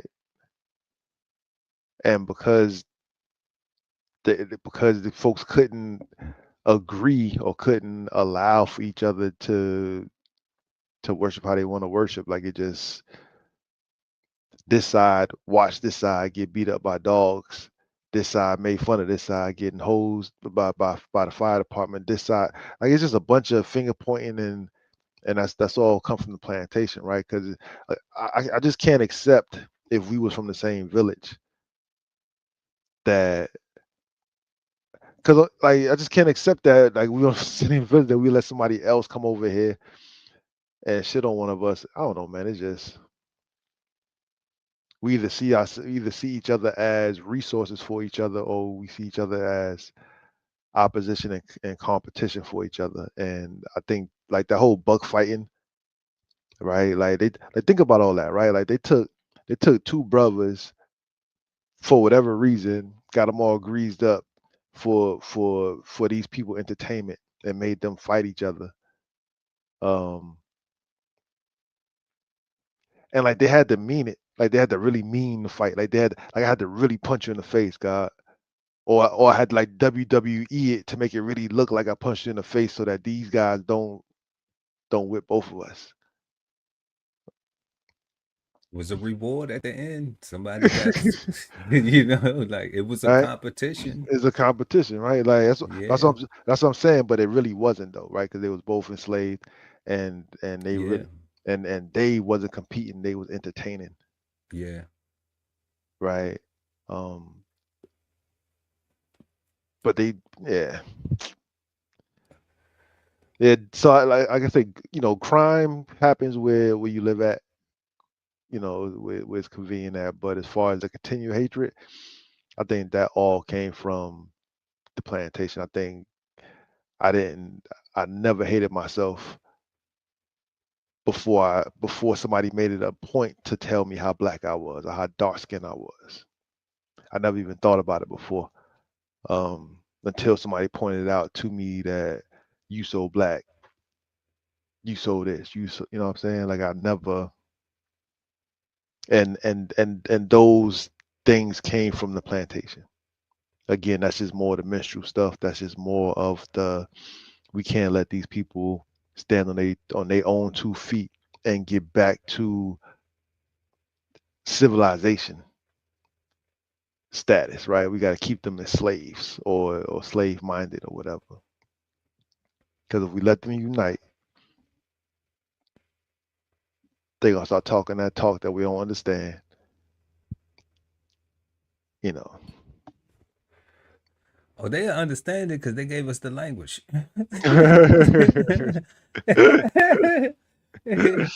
Oh Right? We can't yeah. we can't we can't even we can't even we can't even code, right? Because we Nah, yeah. They gave us the language. Uh, HD said, "Thank you, sir. I am white. I would like to make a comment, but I kindly ask for approval. Speak, white man. How?" and I would say no. The free country you talk about. Yeah, man. Like And it's the it's a internet. yeah, it's the internet, man. Like you could say what you want to say, man. Like ain't nobody trying to chop your head off or nothing like that, man. This is we say that this is a smoke easy, you know, like a speakeasy where you can just say, it's a we not gurus here, and we not taking none of this shit personal at all. We may share some of our own personal experience, some of our own life experiences, but that's it, man. I got plenty of light skinned friends, man, brothers of mine. You know what I'm saying? So like, it ain't no big deal. Like, say if you got a comment, we're gonna read your comment. You know, just be ready for us to respond. You know, don't take it personal. You online, you know. So the question that the guy was just answering was is black on black violence and continued hatred towards each other an effect of plantation thinking? Why not? And the guy said something that I wanted to disagree with when he said that he thinks that black on black violence only happens in is related to relative to your community where you live at. And I will say this. For the example you used. Okay. I never did anything shitty to people that I lived around. Like a couple of neighborhoods that I grew up in where I was doing my little thing as a youth and adolescent, being a knucklehead and stuff. I had this conversation with a friend of mine. I would say he's a friend. And he's a childhood friend, somebody I grew up with. And he was one of them people calling me, like, trying to be nosy, what I got going on. Like, he don't see me on the internet, see me posting these shows or whatever, you know. But he was inquiring, thinking it was more than this because he hadn't been around me. And I said to him, I said, bro, like I don't hold anything that I've done in my adolescence as no type of macho shit, or like no type of, I don't glorify it. You know, I look at it like I was stupid, I was a knucklehead, I was doing dumb shit, and thank God that God had a different plan for me, and I was able to go ahead and step into that and be that. So the other part that I said to him was just like, bro, yeah, I had a reputation, but I ain't had no reputation for doing nothing fucked up to people in our neighborhood. You know, and that's a difference. That's a difference when people will know, when people think that they know what you got going on because they hear rumors. They hear this stuff. They hear, oh, he'd do this and he about that and he do this and he do that and he do that. But they never seen it. They didn't have somebody in the neighborhood that came to them and said, man, Earl did this to me. Earl did that. Or he ain't done. They ain't never had that. It's always been Earl show love, man. Like if he fuck with you, he fuck with you. If he don't fuck with you, he just don't fuck with you. You know, like it ain't even no I see you in the street and I got a problem, my face all fucked up with you. Nah, we cool. If you speak and when I speak, we cool. Like, and if I got something that you need to get from me, I got you. You know, like it's love. Like it ain't no, if you want some bullshit type of time, then just don't play with me because I ain't to be played with. So that's what it was then. But nobody in the community was being victimized by me and my foolishness in my community. So what I think is, now I am unique in that, but I always have been unique in that because you have to live there. And I never respected friends killing they other friends or beefing with people in a neighborhood that's like you could walk right there. I never respected that. You know, I always thought that was some sucker shit. Like, we go to school together. Like, it's easy for me to catch you. You go to school. We go to school together. Like, we gonna walk home or we gonna get on the bus. So, like, that's too easy. If you got a problem with that person, like, just go fight them and be done with it. You know, or go pull them to the side and chop it up and be like, man, what's the problem? What's your problem with me, man? What'd I do? Because I'm not messing with none of the girls that you fucking with. You know what I'm saying? I'm not hustling on your spot. I got my own spot where I hustle at. So what is it that you really got a problem with me about? And most of the time when I confronted dudes like that, they'd be like, man, I ain't really got no problem with you, man. I thought this or I thought that. But when we there having a conversation, like, nah, it ain't that what you, why? Who said that? Who put that shit in your head? You know what I'm saying? Like, so ask them, do they got a problem? Cause I don't have no problem. So I always been able to do that because I confront situations. And that's what I'm talking about. Like,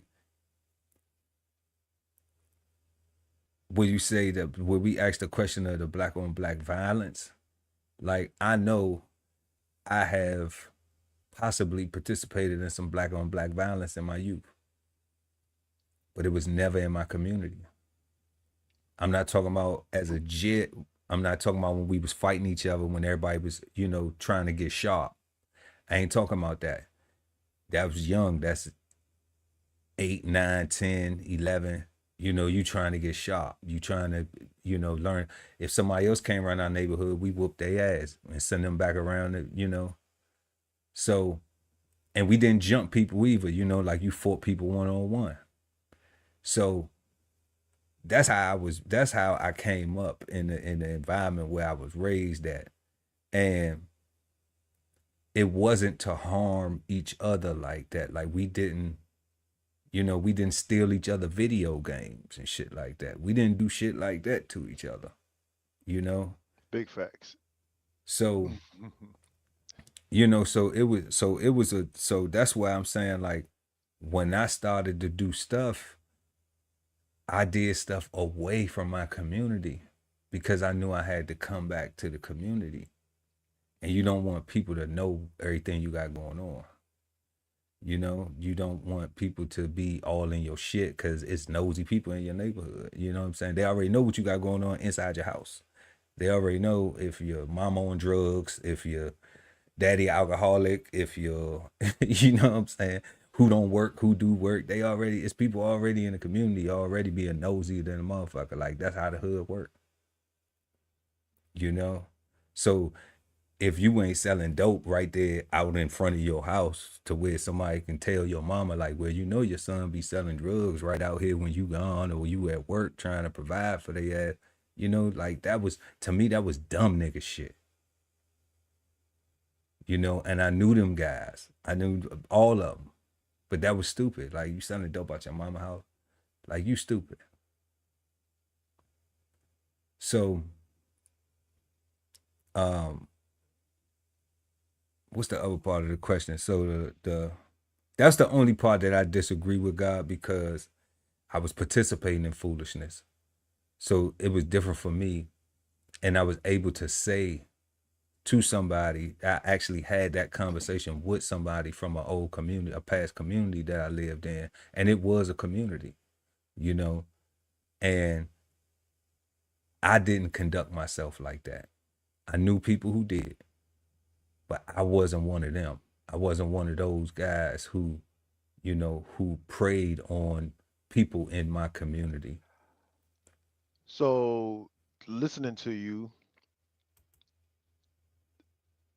I might have to change what I'm saying, because so on this level, we're not talking about when we was kids, when we was jits. We're talking about when it was real, right?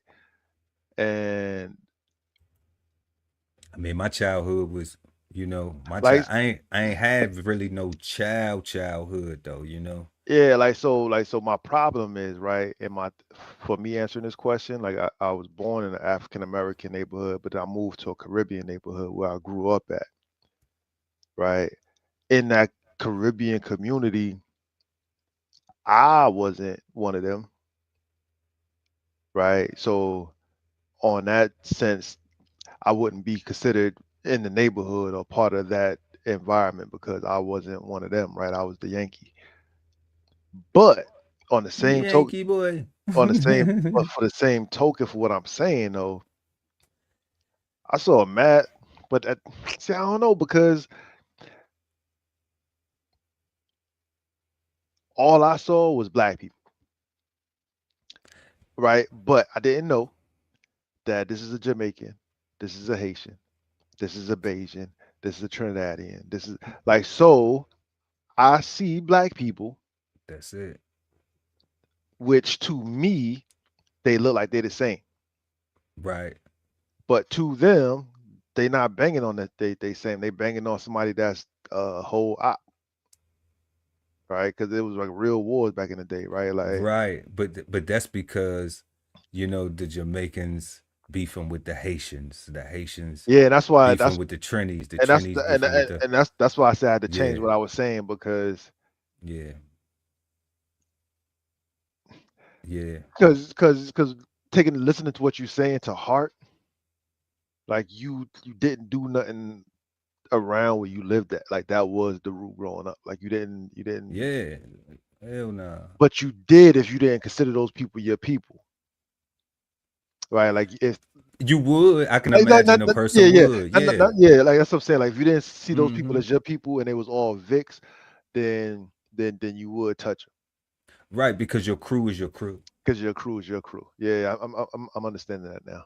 Yeah. Yeah. And that was just like that's why I said as a jit, like I had leadership. So, I was like, nah, we ain't doing this shit over here. We go over there and do that, but we not doing this shit over here. You know? Because like we gotta respect these people, man. Like you gotta have some respect in what you doing. And I believe that's one of the reasons why I've been so fortunate because I always, even when I was doing wrong shit, I still had some type of respect when I was doing the wrong shit. Like I mean, that kind of sound fucked up, justifying some shit, but I look Nah, at it like, it makes sense, God. but I look at it like, like I never was malicious, like I never been a malicious person. If you did something to me, then I do something back to you though. But I needed you to do something too. But I needed that battery first though.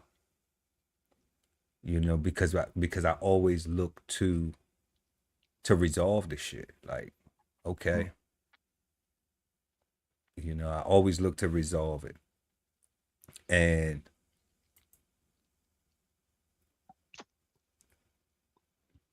I don't know if that was I honestly don't know if that was like, of me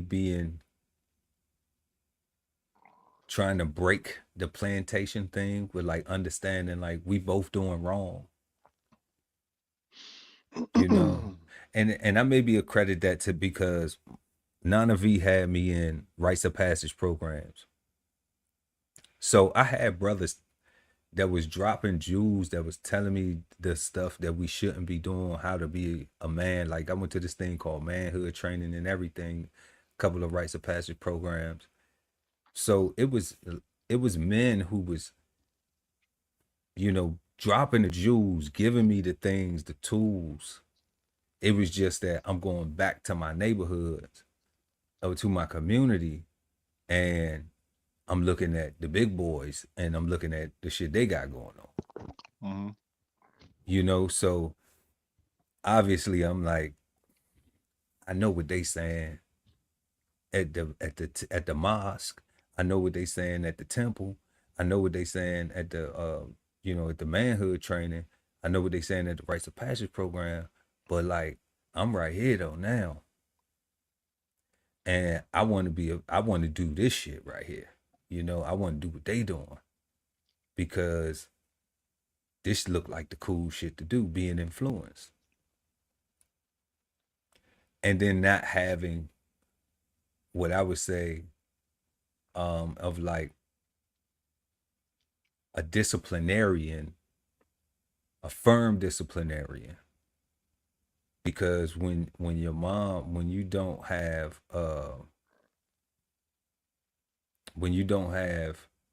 stern disciplinarian, like it's only so much shit that your mama could say to you once you get a certain size, a certain height. Like you not fearing getting a spanking. You're not fearing getting punished or none of that shit. Cause you like, I get my own shit anyway. Like, I don't ask you for nothing anyway. Like, for me, that was my experience. Like, I don't ask you for nothing anyway. So like, you now can't take nothing from me. You now can't discipline me with no video game, with no this, with no that, with no, I can't go do this stuff. Like, not having that. So I do believe that stems though from that plantation thing of breaking up the home with losing respect for the mother. You know, because I do think that was a phase where I did. When I look back at that, now people done heard me say all this shit about, oh yeah, like I'm bragging. Nope. Slow down. To the people watching, there was a point where I lost respect for my mother being able to discipline me and listening to her guidance. And that's what that was. That was me thinking I was too grown and I know better, not appreciating the fact that she loves me unconditionally and she wants me to have the best opportunities that she's trying to provide for me. She don't always know the right words to say, but if she telling me I shouldn't be doing something, then I should be listening. So she not gonna tell me to do nothing that's gonna harm me. She's never done that. She never said, go stick your finger in that light socket. You know, she never said, you know, she might have burnt my hand to show me what fire feel like. Like, you want to play with matches and shit? You gonna burn the fucking house down? All right, give me your fucking hand. You know, don't be scared now. You want to play with matches and shit? So light a match and burn your ass. Now you know what the fuck it feel like. You know, and then you get sharp. You be like, fuck it, I'm gonna get a lighter. I ain't playing with no goddamn matches no more. I'm just gonna give me a lighter. You know, but you still not gonna be trying to, you know, light a candle underneath the covers and shit. You know, some stupid shit. So I don't know. I don't know if it's when we say the black on black violence and continued hatred towards each other. I don't know if my story correlated, but I do think that the black on black violence and continued hatred towards race is an effect of the plantation thinking. And I think you were spot on when you said that, when you talked about how the two slaves would be pitted to fight against each other, and them not realizing that they are doing the work of the slave master, and they thinking that they're gonna receive a reward by eliminating each other. And I think that black on black violence is a direct and an exact representation of plantation thinking, because we not trying to resolve our issues and say, I don't want to fight you. Let's work on what we need to work on so we can heal.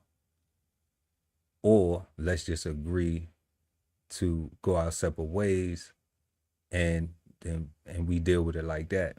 But we don't need no violence. We don't need no continued hatred. We don't need no animosity. We don't need no grudges.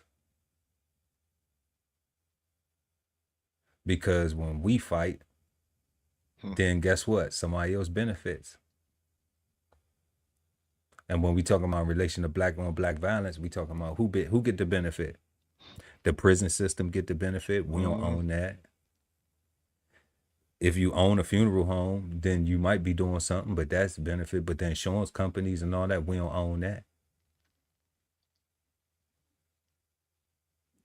The families that get affected, the loss of a father, the loss of an uncle, the loss of a brother, the loss of a sister, a sibling, a cousin, we don't get the benefit from that.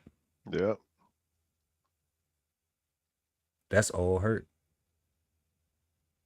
That's all other people developing hatred towards the people that took that person from them.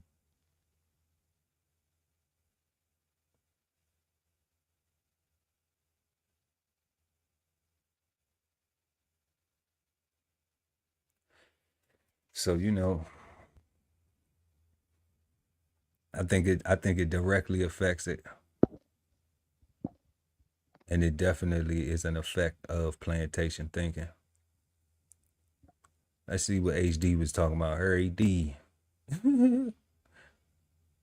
see what he got right here. It say making stupid acts lead to stupid results, but it keeps them on you, not your loved ones. I don't know what that is.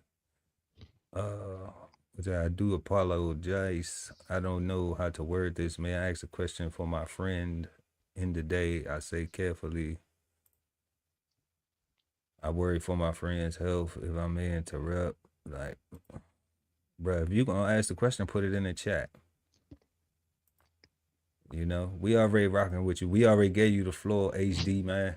You know what I'm saying? Like, put it in the chat. We gonna get to you. You know what I'm saying? But you don't come before the show, though, family. You know, but we gonna rock with you, though. We gonna work you in. You know, smash that like button, though. All right. Crazy this. Yeah, you know, entitlements. Come on now. Then you see what they doing with SNAP benefits and shit. Ain't nobody. You better go check your entitlements, family. So our fifth and final question tonight, last but never least, can plantation thinking exist without racism? Can plantation thinking exist without racism?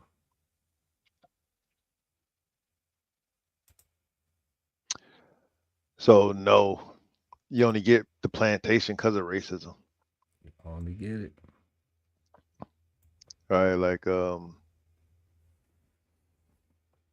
yeah, nah, you only get the plantation because of racism. You only get it because of and yeah, I'm trying to think of something else, but no, you're right, guy. We agree. I wanted us to just end it on that note because I knew that the other questions we was gonna be so long-winded and we had other stuff going on. So you know, I didn't want to make this a whole 3-hour joint, but I know how we go when we get to going, and I know this topic is near and dear, but that was our final question, though. You know, can plantation thinking exist without racism? And I absolutely agree with you. No, you know, whether it's black on black racism, you know, or whether it's just racism, period, from its inception of what it is against, you know, the inferiority whole dynamic, white against black, you know. So, yeah, like we gotta do better, people. We really do. You know, we really gotta start thinking about our actions sometimes, and even if we make a bad action, then it don't hurt to apologize. It don't hurt to acknowledge yourself, because that's the only way you're gonna improve. Like, even if you're trying to build something and you cut wrong or something, or you trying to write a paper and you type in the wrong thing, like, it's still a correction. You still have to acknowledge to yourself, like, oh damn, I messed up. I gotta correct it. You know, so these when apologies, when corrections, when accountability can become the norm, you know, then these are things that's helping us break the cycle of plantation thinking. When black on black violence is not the first thing we think. When hatred is not the first thing we think. When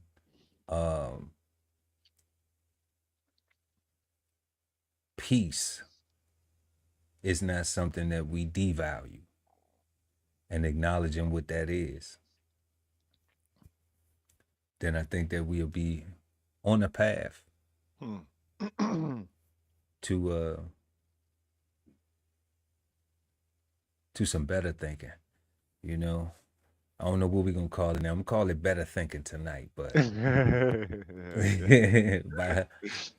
by the time we get done with this, you know, this conversation, this smoke, you know, we're gonna have our thoughts together a lot better. But yeah, y'all. Tonight we have been smoking on plantation thinking. And our questions tonight were, what do you think of when you hear the saying plantation thinking? In what ways have you experienced or exemplified plantation thinking, and what was your outcome? What is the connection between plantation thinking and Black people's inability to come together for a nationwide common goal? Is Black on Black violence and continued hatred towards each other an effect of plantation thinking? Whether you think yes or no, tell us why or why not in the comment section below. And can plantation thinking exist without racism? And the Cigarden Panel unanimously agreed that plantation thinking cannot exist without racism, because it is a direct, what do you call it? A direct correlation, a direct, what's the other word though? It's one more word, God, help me out here. Result. Yeah. It's a result of the plantation, you know? So that's all we got right there for part 1 of plantation thinking. I am Chef Earl Pearl at DBCHEFTV, always with the guy Ali Dawood El at BK Soul Farm, and we are the Cigarden Panel, and we want y'all to have a peaceful, positive, and productive start to your weekend. And don't forget, links are in the description for everybody. We praying for everybody that's going through something that you know, with these shutdowns and all of this stuff. So y'all just, you know, keep it together. Think first. Be resourceful. You know, we're gonna play this the very first commercial that we play when we end this live tonight. Y'all make sure that y'all go back and y'all repeat it. The link is in the description. Y'all can go right there. The link is in the description, and go get 1016 160 self-sustainability, 1016 160 self-sustainability by the guy Ali Dawood El at BK Soul Farm. Go get it, okay? Because these times that we in now, you gonna need a bucket in the corner. You're gonna need a bag of potatoes underneath the zinc. You're gonna need something. Because if you ain't with, if you don't got it, then it seemed like Wick ain't gonna come through and do it. Oh man, for real. It seemed like Snap ain't snapping to do it. You know, they're holding up the military. I think the military gonna get paid though. You know, I think it's disgusting. It's that we disgusting, going through this, God. It's you know, disgusting. But I thought it was disgusting when I had to go through it. You know, so but the sentiment has not changed. There's too many families that are depending on these finances, and too many good men and women making sacrifices for our country out there, and they should not have to have this as a stress while they are conducting the business of keeping America safe. You know, so that's my little 2 cents on it. We want to thank y'all for pulling up again. Go ahead and smash that like button for y'all get up out of here, because we finna get up out of here until next Sunday at 8 p.m. East Coast time, right here on Cigar Sundays Live. Peace, God. Peace, God. This whole publication is all about going from nowhere to somewhere, right? Being able to stand on something so that you can travel in peace, right? So bksoulfarm.com, 1016 160 self-sustainability. Jump on a list and get yourself together, right? Because it is irresponsible to not even know what responsibility means. So get yourself together, food, clothing, and shelter, protection of that, support your interests, and live. Some say that art imitates life, but we say that life is art. So visit the DBCHEFTV gift shop and get 15% off of your next masterpiece of fashion. How do you get there? Simply tap the link in the description. At the Veteran Kettle Podcast, we thank you for your service, support, and sacrifice to our country. Listen to real stories of adversity and triumph as we give our best to honor our vets. Subscribe today And watch episodes now streaming on YouTube at TVK Podcast, The Veteran Kettle. If it's Friday night and you don't have a date, then brunch with the fellas is your spot, so don't be late. We go up at 9 p.m. with the trending topic news. Smash the like, comment, subscribe, and share the content. Don't be rude. At Brunch Fellas, now streaming on YouTube. Love ain't always easy, and we won't stop until we get it right. So bring that ass to the Love Speak Podcast. Subscribe today and let your love speak at TLS Podcast. The Love Speak, now streaming on YouTube. Exchange insights Sundays at 8 p.m. East Coast time with the Cigarden Panel. Smoking on words like two big nerds. Hosted by DBCHEFTV and BK Soul Farm at Cigar Sundays on YouTube. Subscribe and hit the notification bell so when they go live, you never miss an episode of Cigar Sundays Live. Sign up for the newsletter and shop merch and clothing at www.dbcheftv.com.